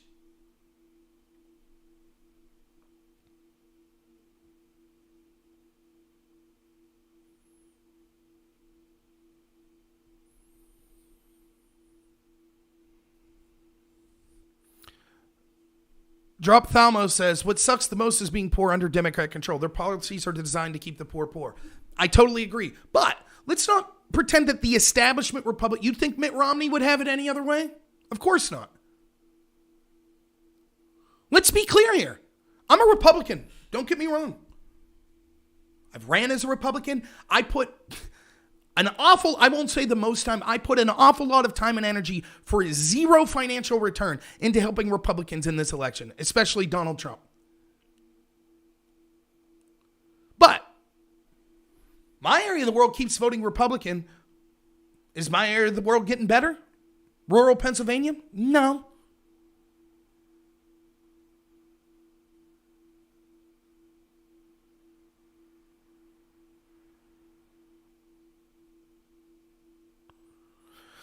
Roy Reiser says, crony capitalism doesn't work either. Corporatism doesn't work. Right. In my argument, look, there could be disagreements on this. Again, what you won't hear from me is saying that people that have different political beliefs than me are evil. I'm not going to say that. Right. So when I look at the socialists, one of the things I say is this. I identify the lobbyists and things like that as a problem. I think that the extremely wealthy basically use their money to influence our political system, and then the political system works for the extremely wealthy and other people as opposed for the working class. We could quibble over which party is worse, but in general, I think that that's a fair statement. The socialist suggestion seems to be, well, if we massively increase the size of government and have them redistribute wealth, that will solve everything. My argument is to make the government smaller. And here's why I prefer my argument. Because the problem is, the more power that the federal government has, the bigger it gets, the easier it is to lobby it. So, for example, if the federal government has the ability to pick winners and losers through regulations that could be selectively applied, other such laws, do you think that lobbyists are more or less likely to lobby and give money to those politicians shaping those policies? Oh, leave some sort of loophole for our industry. Leave some sort of loophole for our company. Go after our competitors with regulations. By the way, this is something that you see with regulations. They almost always put a more burden on small businesses. So corporations that pretend to be against regulations, why do they keep supporting the Democrats? Why is it that the wealthiest Americans overwhelmingly support the Democrats if the Democrats are going to financially go after them? Well, it's because they won't. They'll intentionally leave loopholes, and they'll go after the competition of these wealthiest people. So Amazon is more than happy for you to push all of these regulations because they know that it'll eventually put small businesses out of business. Then Amazon's the only game in town. If you give the government less of an ability to pick winners and losers, then the lobbying doesn't matter. For example, let's say I become a congressperson. Yet I'm hamstrung so much because my idea came to fruition, and we don't have all these massive regulations and massive ability to pick winners and losers in businesses. Will it matter if some company offers me $1 million? Not really, because the system we have set up means I can't do anything even if I wanted. That's the system I want. Instead, the argument seems to be for the other side, give someone I get into Congress, give me more power. Okay. Now, all of a sudden, people giving me money matters.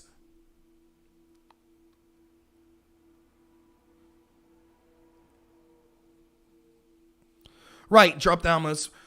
We talked about that. Biden's transition team, apparently, according to the Wall Street Journal, has hired 40 lobbyists. Jack Hextaylor says, no regulations asking for the second coming of the Baron of Industry. I agree there has to be limited regulations, but the amount of regulations that we see is so onerous, and they're also applied subjectively and don't achieve the actual goals. So, for example, with all the regulations we had, and by the way, this is a Republican-Democrat problem. All the regulations we had, we couldn't keep the damn drinking water in Flint clean.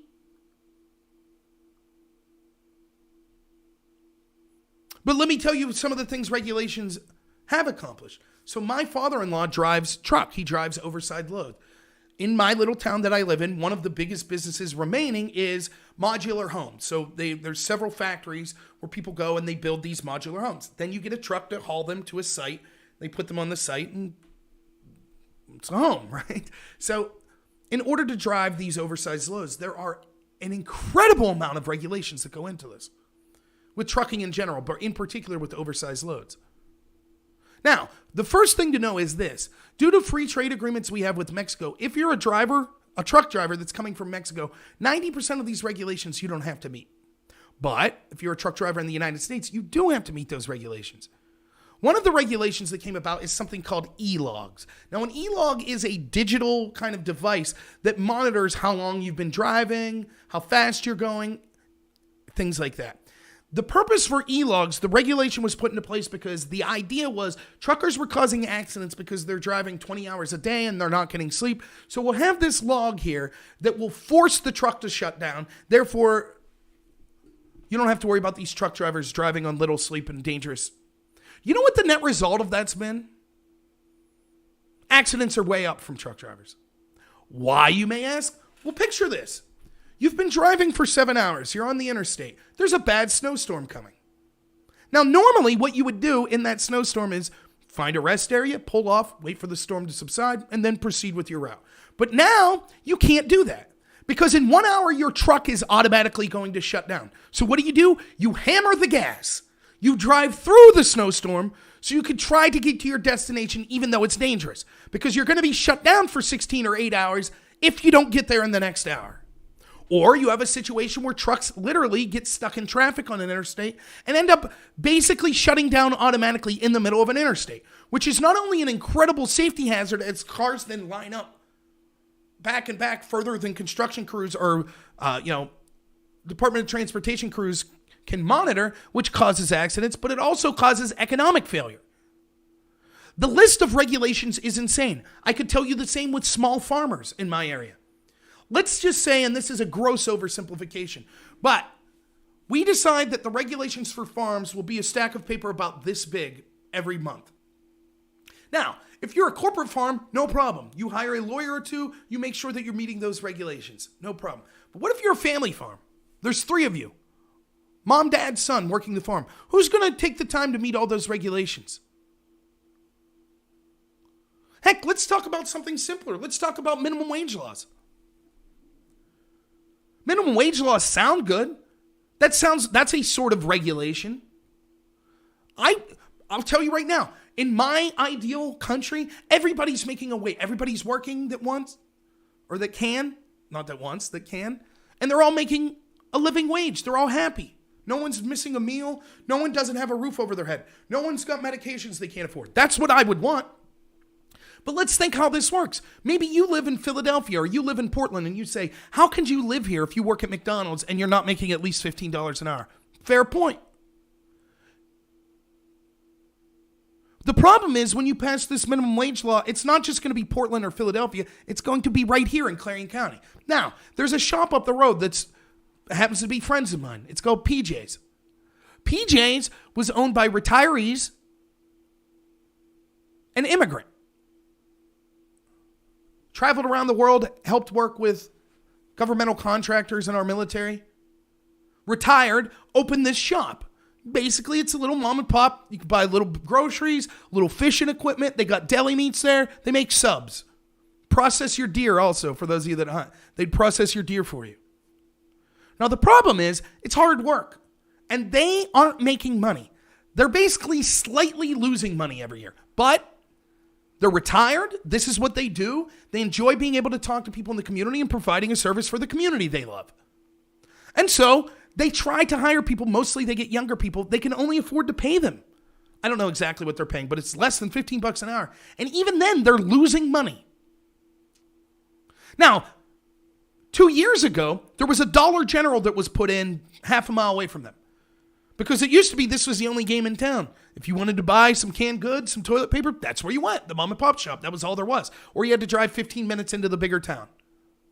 Now they put a Dollar General there. By the way, they're putting a Dollar General like every 5 miles where I live. Fine, Dollar General's there. People still like going to the mom and pop shop. Here's the problem. If $15 minimum wage was passed, mom and pop shop closed that day. They're already losing money. So they're not going to be able to pay that. Now, you know what, before I bought a house here, you know what my rent was here where I live? $225 a month. That was my rent. So yes, making $9 an hour sucks, but the area of the world we're living in, the cost of living so low, it's doable. Do you think Dollar General would be willing to pay their employees $15 an hour if it meant taking out their competition in all these small towns? I do. I think that's exactly what they would want. And so now, in the name of providing a living wage, you've taken out the backbone for the middle class of this country. Not everywhere, but in many significant sections. Family farms, small business owners.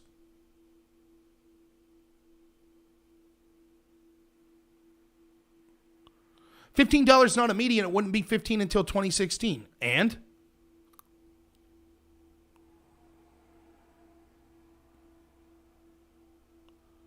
Milton Friedman. Didn't Trump remove regulations off coal plants and now water's being poisoned? I'd look at evidence of that. I saw Flint, Michigan, even Democrats in Flint praising Trump before the election, saying that he was the only one that came in and helped them with their water crisis. They had a Democrat governor, a Democrat mayor, Democrat people that were in the EPA, and none of them did anything. But Trump was the one in and helped solve the Flint water crisis, him and his team.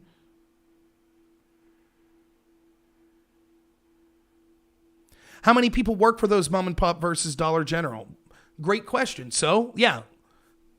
So what's the implication here then? Well, then the sacrifices were get rid of small businesses in this country and have everyone marked for massive big box stores, corporations. Yep.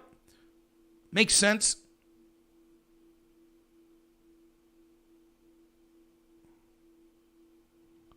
Hugh Janus says, the middle class is at risk from not benefiting off of paying laborers unlivable wages.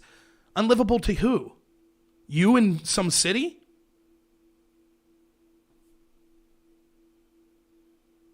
Who's my favorite Republican politician excluding Trump? Ron Paul, even more than Trump.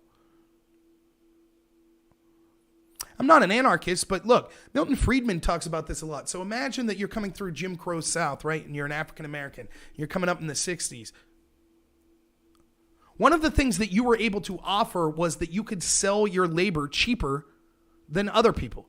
So if there was a racist business owner that would prefer to hire a white over a black, the advantage the black had was, look, I'll work for cheaper. Then they got the skills necessary to learn their trade and could go off and achieve greater things, start their own business in that field. When you set a minimum wage, what you did was you encouraged discrimination against people that maybe have, based on their skin color or based on their education level. Why would you hire someone at the same wage that didn't graduate high school that you could hire someone who did graduate high school? Who's to say if I want to engage in a voluntary interaction with a business and say, hey, I'll work for $3 an hour, who's to say that should be illegal?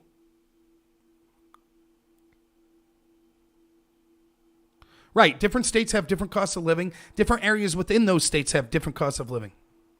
Unlivable for the vast majority of people. Again, but then what do you do in the areas where it's not? You price out small businesses in those areas?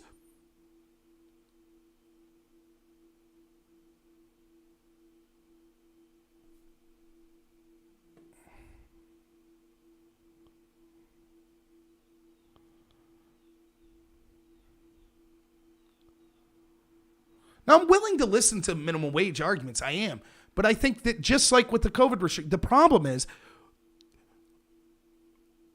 the best government is the smallest government, the government closest to you. It's the local government. As soon as you start to expand from that, it's too hard to have specific answers to specific situations. So even at the state level in Pennsylvania, that's where I live.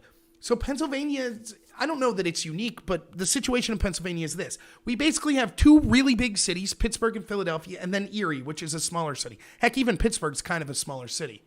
Other than that, the vast central area of Pennsylvania is rural. Low income, low cost of living. If we have policies that might make sense in Philadelphia, but they're applied to the whole state, oftentimes it doesn't make sense in the center of the city of the state. So let me give you an example. COVID restrictions. So again, I'm lucky to have a co-host on my radio show of who I think is the best journalist in Pennsylvania, Todd Bartley. Todd Bartley was the only journalist that was asking our Democratic Governor Tom Wolf questions about COVID that made any sense whatsoever. So the order of operations went something like this. Initially in March, when Tom Wolf was asked, he said that we were going to have statewide solutions to COVID. He then, after being criticized, saying, but wait a minute, how is what works in Philly going to work in Clarion County? So he said, no, we'll have a county-by-county approach. Okay, that sounds better. A week after that, he again goes back on his word and decides to have a statewide approach.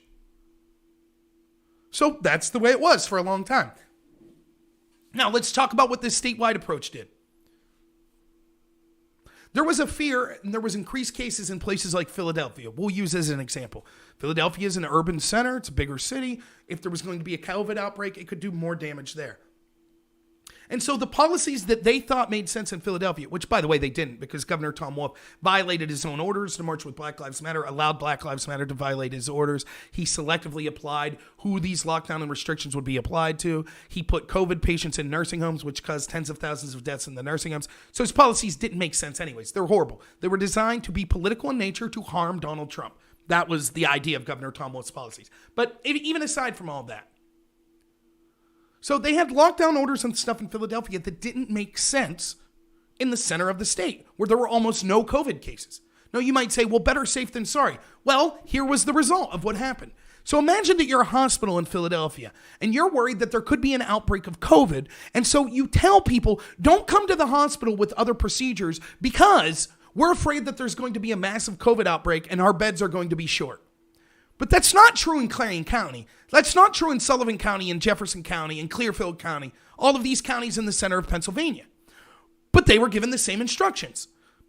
So let me give you one anecdotal story that proves the problem with this statewide approach. My brother had massive seizures. And when he would have them, they were horrible. He's broke his collarbone 3 times because he has these seizures so bad.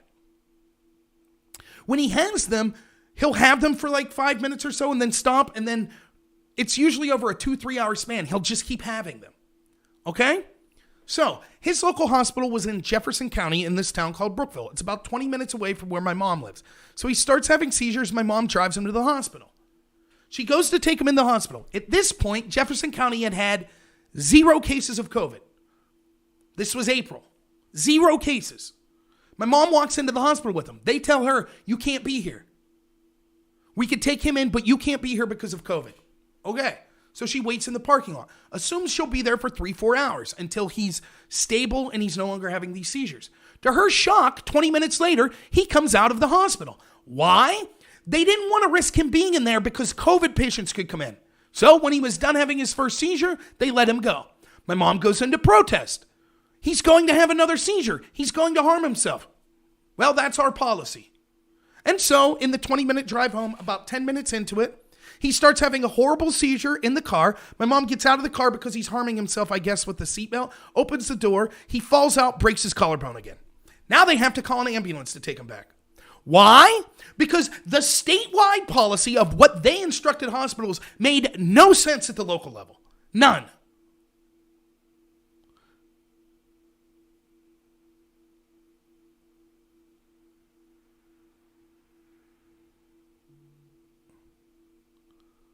Now, if instead we would have, then what happened later was Governor Tom Wolf said, oh, we're going to go county by county now. Each county will be red, then yellow, then green. That made more sense. Is that a perfect solution? No. There will always be some oversight. When you look at the specific individual and individual level, certain things make sense for certain people. That's why the foundation of this country was that the individual is the most important thing to the country.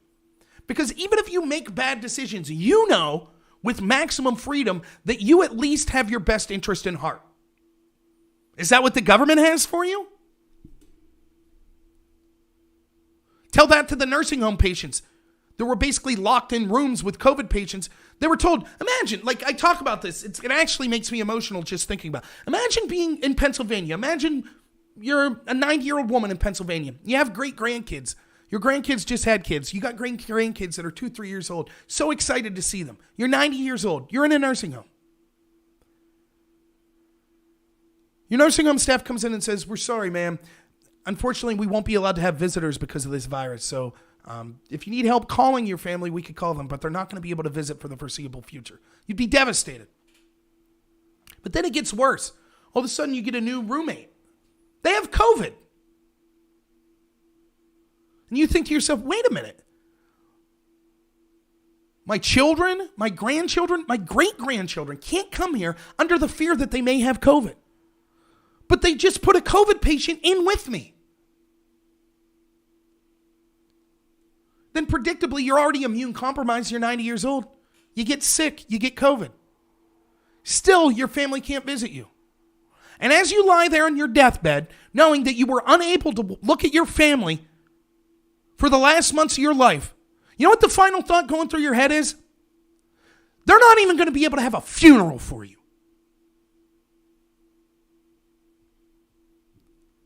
You know how many thousands of people that happened to? In places like Pennsylvania and New York and Michigan and New Jersey, all Democrat-ran governors.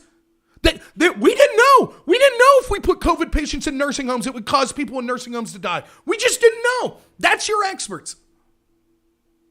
Do you trust those people to have your best interests at heart? But oh no, they're very sophisticated when it comes to financial decisions. They're going to put in a federal minimum wage. They're going to put in regulations.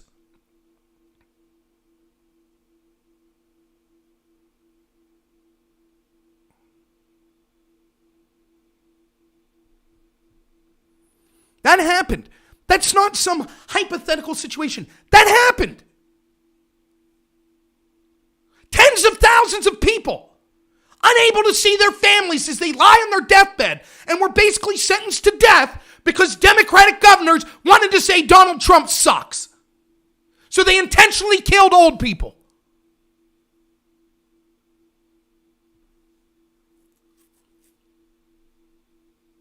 What's the solution? Don't intentionally kill old people. That'd be a good start. Try to massively limit regulations to where it only is necessary and makes sense. Term limits. A media that's honest and shows us when corrupt politicians are putting in loopholes and regulations to benefit certain corporations, breaking up massive corporations that have monopolies like the tech companies that control the flow of information. I'm not saying no regulation ever. Heck, I'm even willing to listen to the minimum wage arguments. I just think that they make more sense applied by local government than they do applied by state government or federal, certainly than federal government.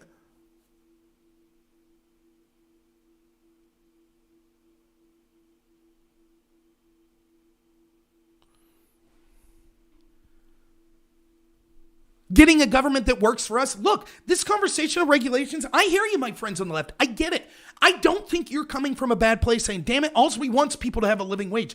Totally with you. We have a disagreement on how to benefit people financially better in this country. That's all. Maybe I'm wrong. Maybe you're right. I'll defend my position. I think I have reasonable points of my position. But until we end a corruption, until we get a government that actually works for the people, our disagreement on these regulations and minimum wage, it's a moot point. Whatever the people that control our elections think is what will be handed. Period.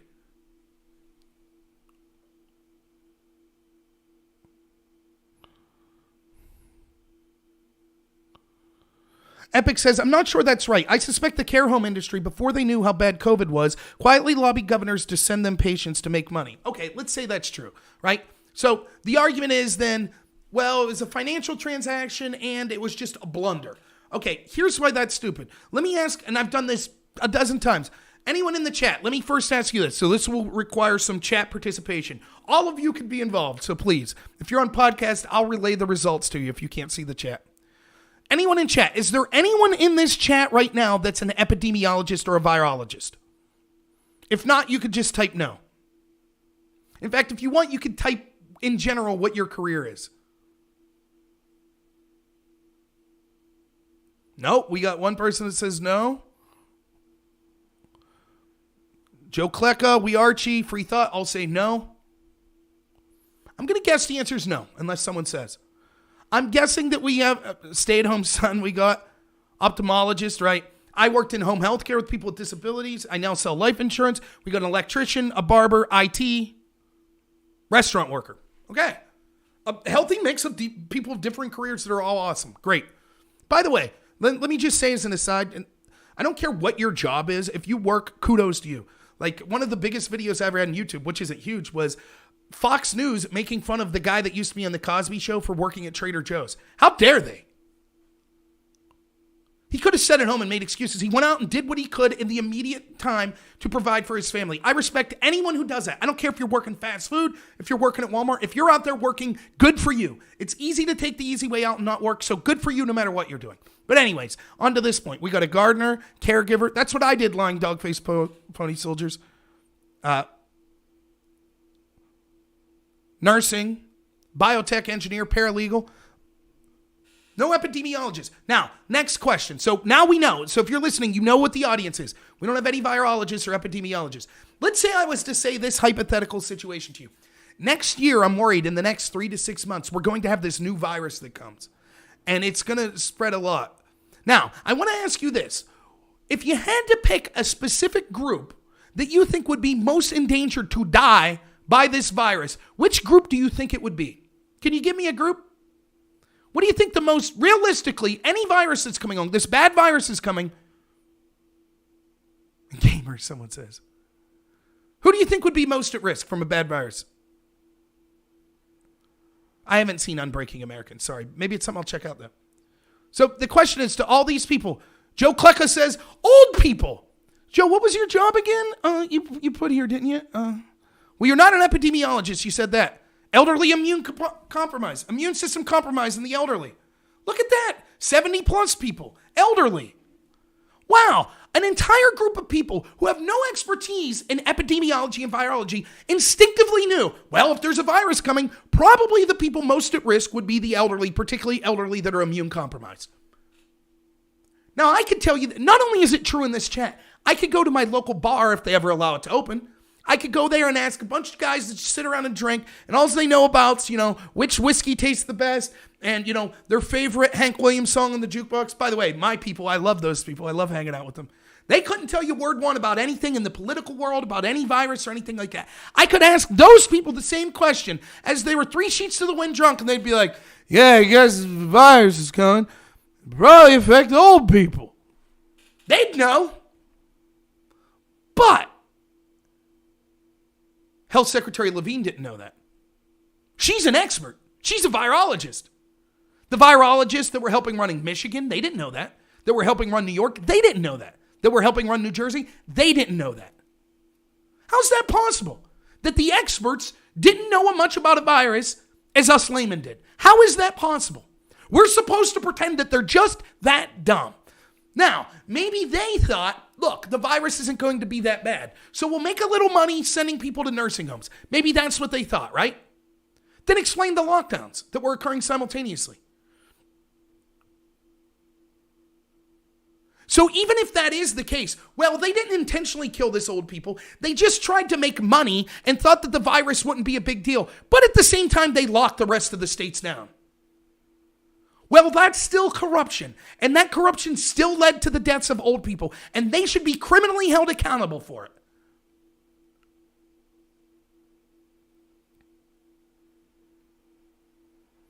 March was the first lockdowns. Mid-March was the first lockdowns we saw. Like March 18th, something like that.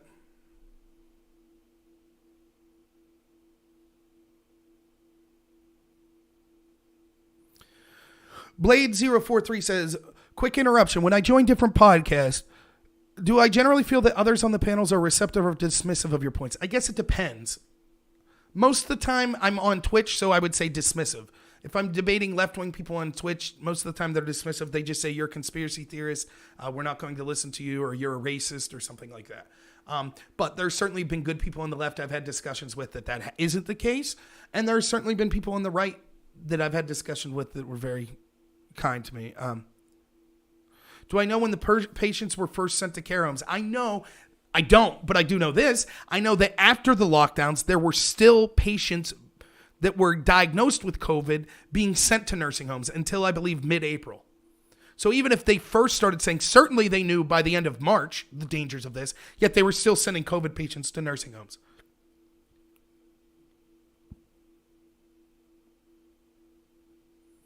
Right. The chief of staff, so Drop Thalma says, when Trump was starting to take steps against the virus, Democrats were dancing in Chinatown calling him a xenophobe.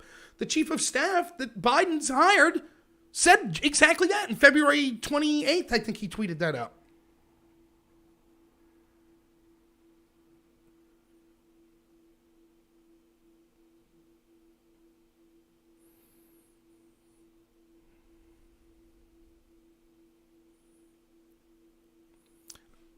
Legalized Ranch says, okay, but regardless of what Democrats did, Trump did lie about the virus and failed to properly lock down from Europe.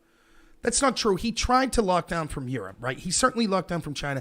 And yes, so here's the thing, right? Let's talk briefly about COVID. Here's the thing. At the end of COVID, 30 years from now, no matter what your take on it is, what you think the solution should have been, etc., 30 years from now, we will be able to look back on COVID and there will not be one world leader that we say acted perfectly. There will always be mistakes. You could have someone that acted better than others, but there will be no one that acted perfectly. So it's easy to step back and say, well, Trump should have shut down travel from Europe sooner. I guess. Was anyone else doing that? Not particularly. He did try to shut down China and was called a xenophobe. The World Health Organization said that was a mistake. Now, as far as Trump lying, what did he lie about exactly? What's the implication here? What did he lie about? Because Dr. Fauci said that basically Trump didn't say anything in public that people like Dr. Fauci weren't encouraging him to say regarding the severity of the illness. Trump was giving optimism. Let's start from this question, right? Let's say that Trump comes out when he talked to Woodward and when he found out the severity of the virus. Let's say that Trump came out and said, "Oh man, we're shit out of luck, man. This virus is going to ravage this country." Remember, at the time, people were stocking up toilet paper. We're panic buying toilet paper. So he should have come out and been like, "We're in a lot of trouble. Stay home. My God, we're doomed. This is it, man. Woo! That's the end, man. Good luck. I'm going to lock myself in my basement. Me and Joe Biden will be in our basements. Good luck." Is there any evidence that lockdowns would have... How would people have reacted differently? Like, obviously, I'm being hyperbolic, but let's say Trump came out and said, "Look, this could spread aerially. You got to be more careful." If he would have just said that, do you think people would have changed their behavior patterns enough to affect significantly the numbers that died of the virus? Is there any evidence that them changing the way they live their lives would have changed the outcome? Do we have evidence that lockdowns worked? I don't see it.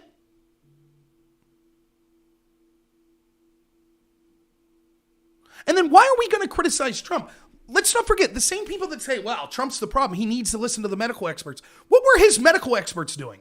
At the same time that Trump gave that statement, what were his medical experts in the CDC and Dr. Fauci? What were they doing at the exact same time? They were lying to the American people. They said masks don't work, even though they thought they did, right? That's what they did. And why did they do that? Because they didn't want to panic people. So if the medical experts were lying to the American people because they didn't want to cause panic, and they're out there saying, "Look, Trump said to the public what we basically instructed him to say to the public," how are we going to blame Trump as opposed to the medical experts?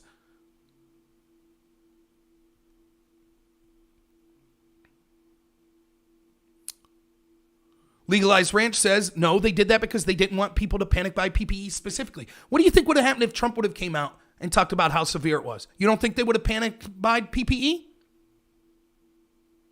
So if the medical professionals themselves were willing to lie to people to stop them from buying PPE, what makes you think that somehow they weren't advising Trump to downplay the virus as well? Let me ask you a separate question. If the medical experts were telling Trump to downplay it, do you still blame Trump?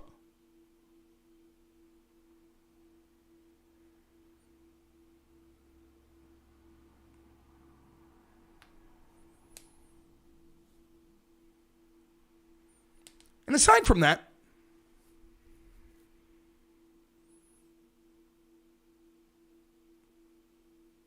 I'm saying that Dr. Fauci said, remember, we saw from the medical experts, including Dr. Fauci, as late as February, that he was saying, "Oh, we're monitoring it, but it's not a big deal, blah, blah, blah."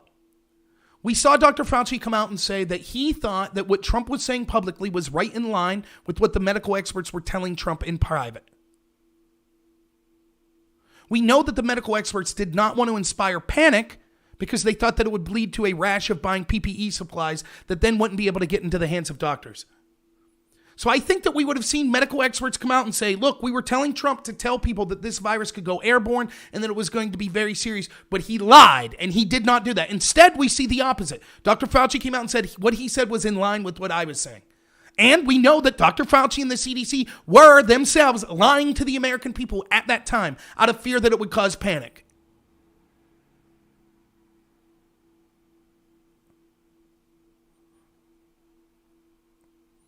It's up to executives to make executive decisions, says Gregory. Okay, so he should have overrode the will of the medical professionals around him?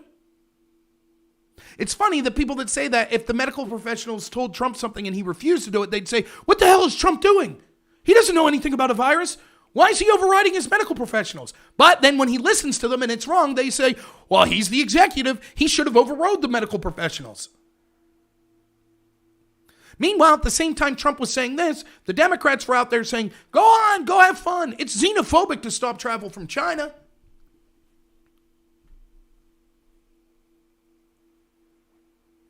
Dr. Fauci was confirmed to have been lying. Dr. Fauci and the CDC told people not to buy masks, that they didn't help. They now say that they do help. That's confirmed to be lying. And look, I could even prove to you how ridiculous it is. Let me ask you this, Legalized Ranch. Is it now the stance of the CDC and Dr. Fauci that cloth masks work? Not my opinion, not your opinion, but Dr. Fauci and the CDC, right, they say cloth masks work. Is there any evidence that that position changed for them? I don't see it.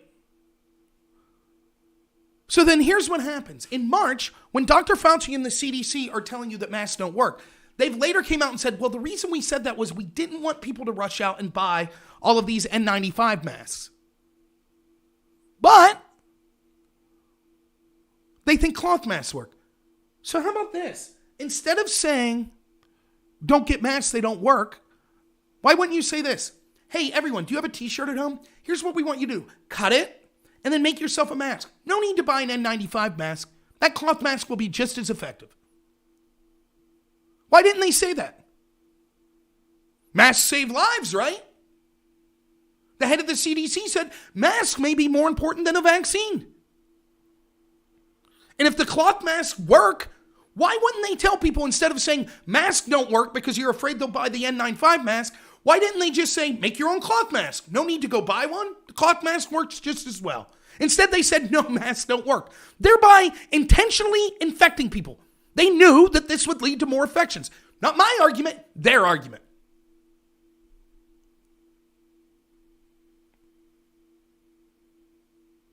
Exactly. And I'm glad that's very reasonable. Legalized Ranch says, I agree. They should not have lied and should have encouraged makeshift masks.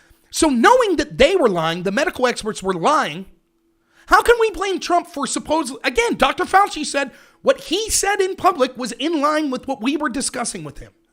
So how can we blame Trump for that? And why should we still trust those medical experts?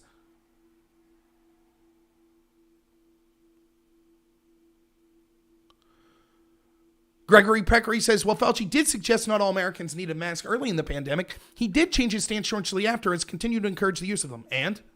So? Well, Trump suggested the pandemic wouldn't be a big deal early on in the pandemic. He did change his stance and then later talk about how big of a deal it was. So?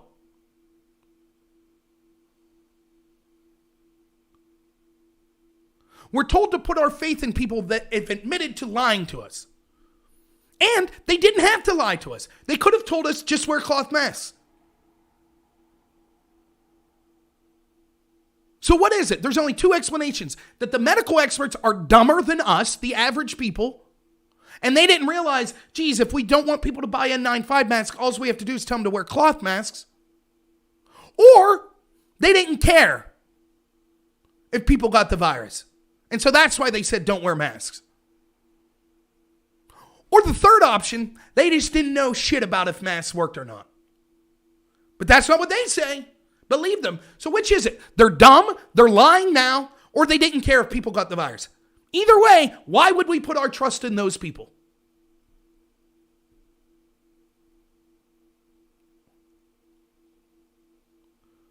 Legalized Ranch is going with they're dumb.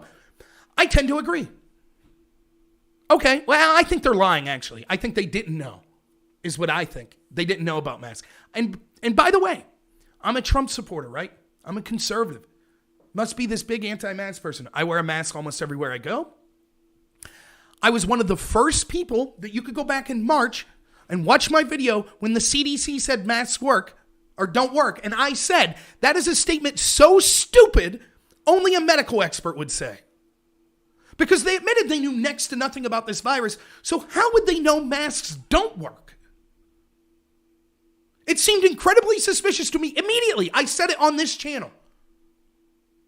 So I knew it sounded fishy.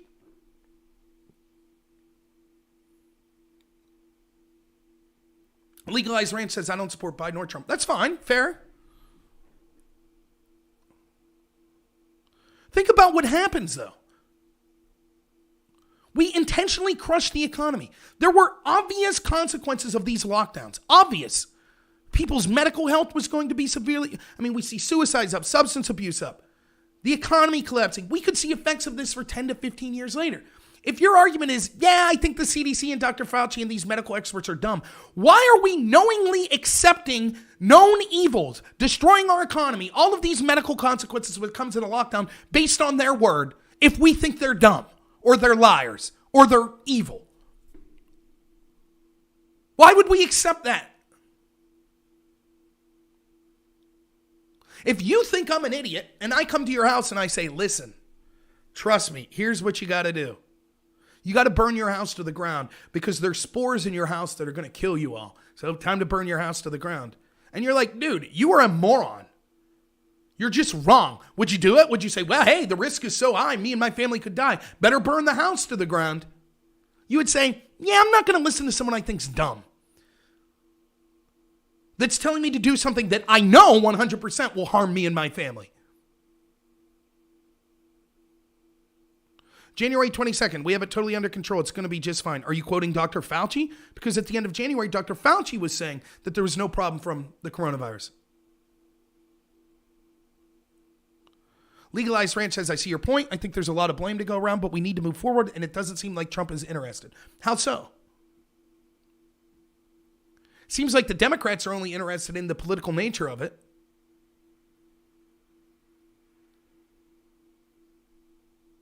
Trump seems to suggest that the lockdowns don't work. I agree. End the lockdowns.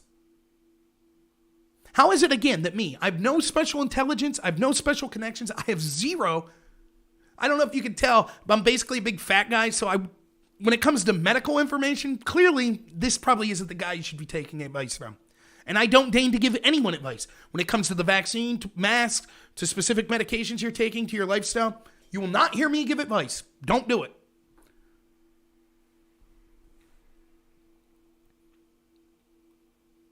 But the first videos I started doing of this virus, how was I more right than all the medical experts? Is it because I'm smarter? I don't think so. Here's what I suggested we should do immediately. You ready? Well, there's a bad virus coming. First thing we should do, use all available resources to protect the most vulnerable. People in nursing homes, infants and things like that, right? That don't have an immune system build up. So take all extra resources we can and make sure they're going into places like that. And specifically, because I was in healthcare, I suggested things like this. Increase the amount of government workers that go in so that you have less nurses dealing with a bigger population. So for example, I did one-on-one care at home healthcare. Get more government people like that are going in with the extra resources. So if I get sick and my person gets sick, that's only 2 of us, as opposed to I'm taking care of 30 people and now all 30 of them get sick. So increase resources, increase PPE there, increase testing, and do things like that. However, in order to make sure that our economy's still going, to make sure that there's enough resources, we should monitor the situation, but allow life to basically stay normal with the non-vulnerable population until we see that it's a significant threat enough that it warrants adjustments. Instead, our government did the opposite. It locked down the healthy population and intentionally put COVID patients in nursing homes. Schools still locked down. They just went all digital here in my county. Just last night, 8 o'clock last night. All digital. Anyone die? Any kids died here? We've had 1 or 2 cases of kids getting COVID. They were out for 2-3 days and then fine again. All available science, all available data from all over the world shows that if you're under 18 years old, COVID is less problematic and has less long-term side effects, has less lethal effects than the common flu. But we're locking down schools. The director of the CDC has came out and said that we were causing more physical and mental harm to children by locking down schools than COVID is. More kids are dying because of the lockdowns than because of COVID. Yet we're still locked down.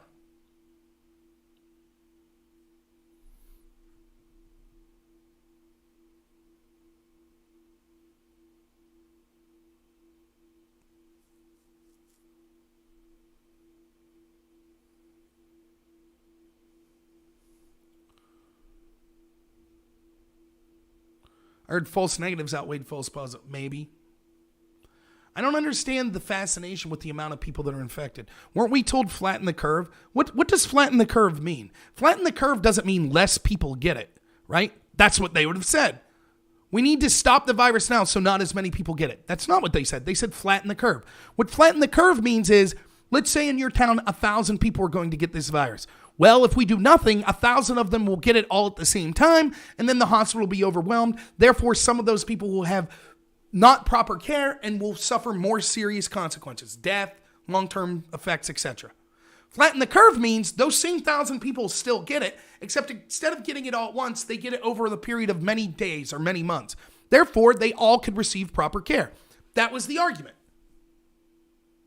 The argument was never, we need to make sure no one gets the virus. Let's take a virus that's less lethal, another coronavirus, the common cold. Would we weigh the impact of the common cold by saying how many people got it every year? Maybe it's 50% of the population. That's horrific. That's a horrific amount of people to be infected with an illness. But the effects of it aren't that bad. Not many people dying. Some. But the lethality of it's very low. Not a lot of long-term effects, so we just say, people get a cold. Stay home a couple days, you'll be all right. Certainly COVID's worse than that. The point is, the area to focus on is how many people are having significant effects. How many people require hospitalization? How many people are dying? Those are the things we should focus on, not just how many people were infected. And where we can see that those numbers are nowhere near approaching where they once were, how can we still endorse these lockdowns? Do we have situations where hospitals are being overran? I don't see it. What are we going to do? Lock down forever? Vaccine's not going to be 100% effective. At some point, you have to say, we have to get back to work. Aren't we setting records for daily numbers, spiking the curve? Again, what matters with the curve isn't how many people are infected, it's how many people need care. Are the number of infected overwhelming our hospital system? If so, provide the evidence. In those specific places, then maybe you endorse specific policies. Even the World Health Organization came out and said they do not recommend lockdowns. Only in short-term bursts when medical systems are overran for a week or two at a time. That's what they said. That's the World Health Organization that we were told we all have to trust. Gregory Peckery says, how much medical training do I have? I'll return the question. How much of a hearing ability do you have? I told you, I just went through a 3-minute rant about how I have zero medical training. We went through how no one in this chat has medical training, really. And still we need more about not putting COVID patients in nursing homes than those that were medically trained. So none. Okay, right. And again, you see, this is more common on the left, this appeal to authority. If the authorities told Gregory, you need to go into a home with COVID patients and sit there and not leave, that's what Gregory would do. Well, they're medical professionals. They clearly know what they're talking about. I'm not talking from a point of authority. I'm talking from a point of where I admitted that I don't have authority, I don't have special intelligence, I don't have special connections, yet somehow it turns out that what I suggested be done was more effective by the medical experts' own admission right now. Again, do you not trust the World Health Organization? Did they not just come out and say that they don't recommend lockdowns for more than 2-week bursts? Isn't that what they said? My point is, I said that in March. And now they're in line with what I was suggesting. Well, there, Drop Thalamus is an MD and he agrees with me, so there's my authority. Does that mean everyone's on an equal playing field with doctors? No. There are certain, for example, if I came up to you and said, oh, you have a cold, you know what you should do is just grind up, get a blender and take carrots and just drink carrot juice. Okay? But if a doctor said, actually, you should take this antibiotic, of course, you would listen to the doctor over me. However, appeals to authority only work insofar as we could see that they are working. If the authority is, for example, the same argument is used by the left all the time. Well, all the foreign policy experts say we need to bomb Syria. They all say it. That's the right thing to do. Are you a foreign policy expert, Rob? No, you're not? Okay, then we're going to the Iraq war. All the intelligence agencies said we have to go to the Iraq war. Are you an intelligent agent, Rob? No? Okay, then we're going to the Iraq war. You see how this works?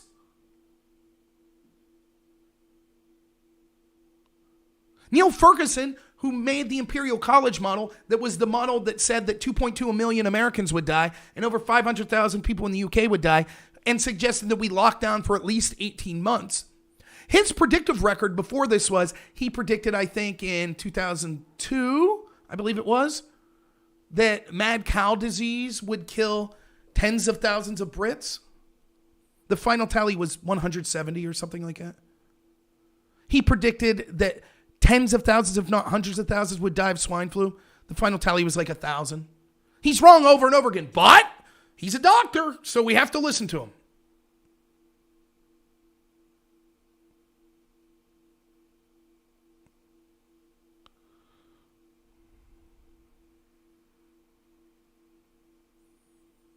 Yeah, right. I don't think the lefties want to bomb Syria. Really? That's what you think? Go ahead and Google this. Google, I don't know exactly how you would Google this. How many stories are out there right now that there's a fear with the changes that occurred at the Pentagon that Trump's going to rush troops out of Afghanistan?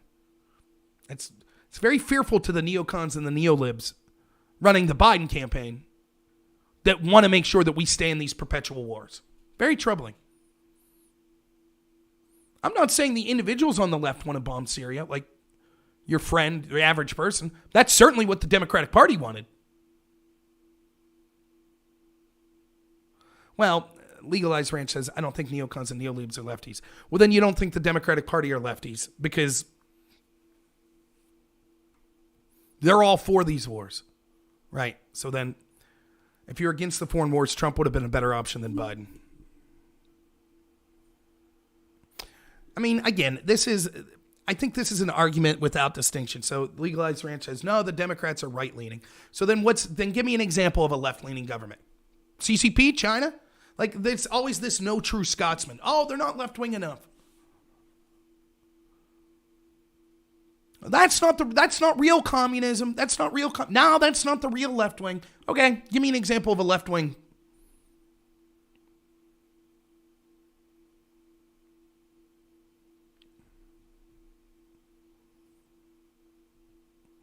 The best example I've heard of left versus right is this. In life, there are hierarchies. A hierarchy is anytime that we value something, there are going to be degrees of competency, and those that are more competent in that specific thing that we value will be higher up on the hierarchy. So, for example, getting food. There are people that are better at getting food for themselves and their families than others. So we value them in the tribal areas. Back when we were tribes, we valued those people. Keeping our community safe. Some people better than others. We value them. Now, the truth is there are millions of hierarchies going on at the same time. That's what makes life wonderful. Just because you're not good at one thing, you don't have competency at one thing, you might have competency in something else. So there are all these hierarchies going on. People on the right recognize that those hierarchies exist and recognize the importance of them. People on the left point out that we need to point out when corruption comes in those hierarchies. So it's no longer just competency, but there's corruption. And they also understand the need to take care of people that aren't high up on the hierarchy. Both of those are necessary. Both. That's how I define right and left.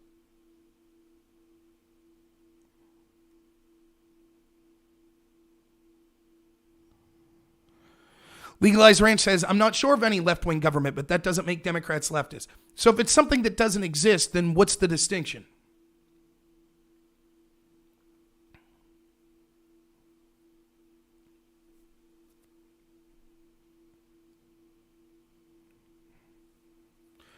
Right. Epic says federally elected Democrats are mostly the same as federally elected Republicans. I could say the same thing. I don't think the Republican Party is really a right-wing party. Prove me wrong. I don't think it's really right. Are they fiscal conservatives? Nope. Spend money all the time. Are they for small government and liberty? Nope. Massively expand the size of government. So I don't think they're really right-wing.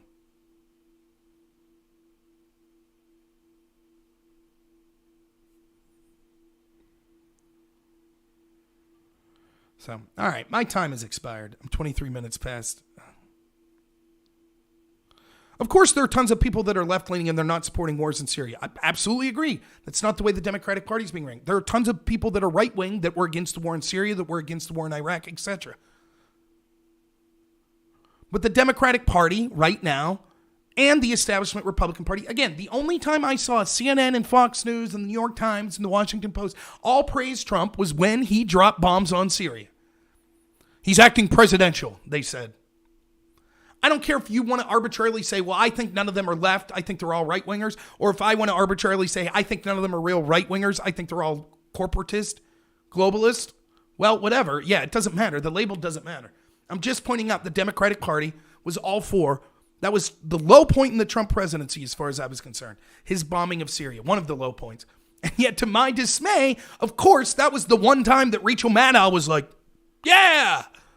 D. Gulag, thank you so much for the $10 donation. Says, I do awesome work and appreciate the honesty. Well, thank you.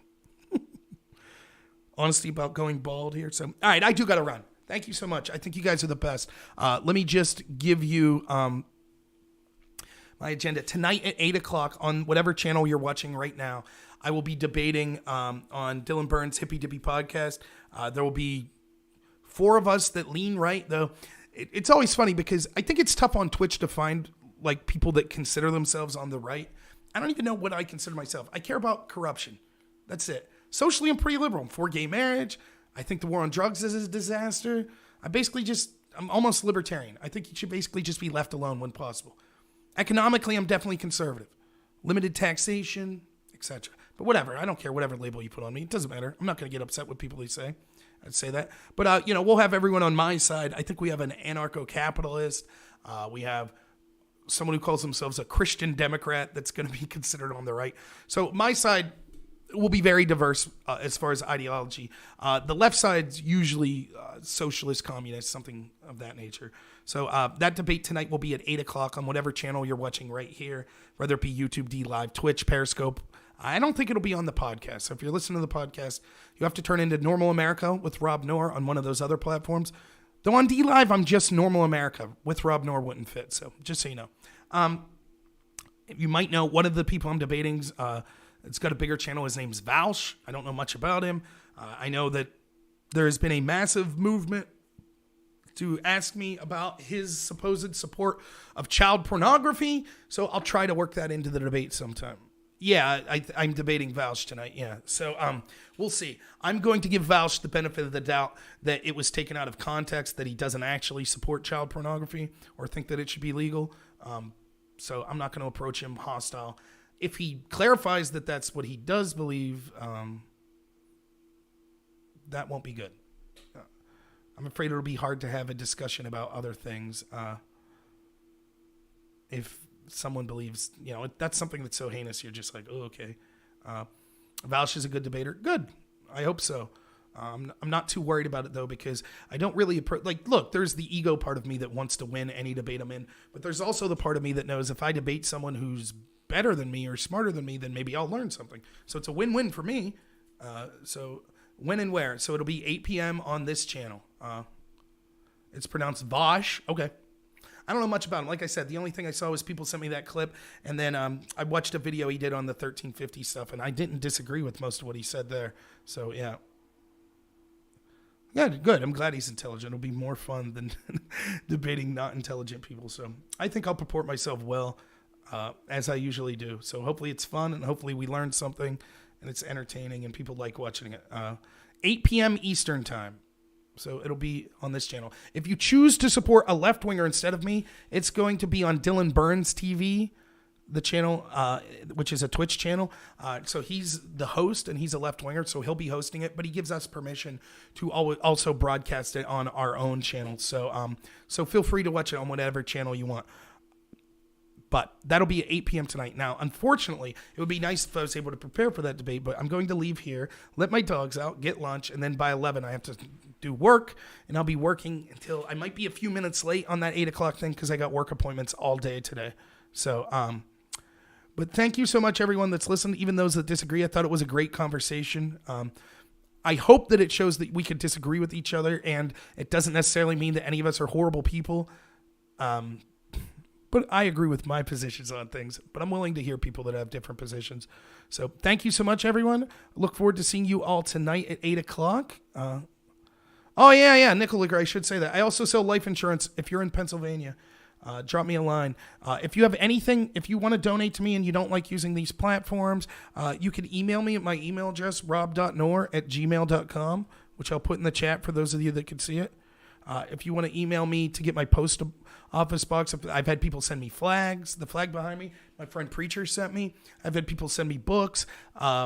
So I can give you my post address, or if you just want to send me an article, or if you want to ask me a question or something that you didn't want to type, you can email me. I can't guarantee I'll get back to you because I get a lot of emails, but I'll try my best. So if you want to email me again, it's rob.noor, Noerr @gmail.com. So feel free to email me. So, all right, look forward to seeing everyone at 8 o'clock tonight for that debate. Thank you so much. And as always, have a good one.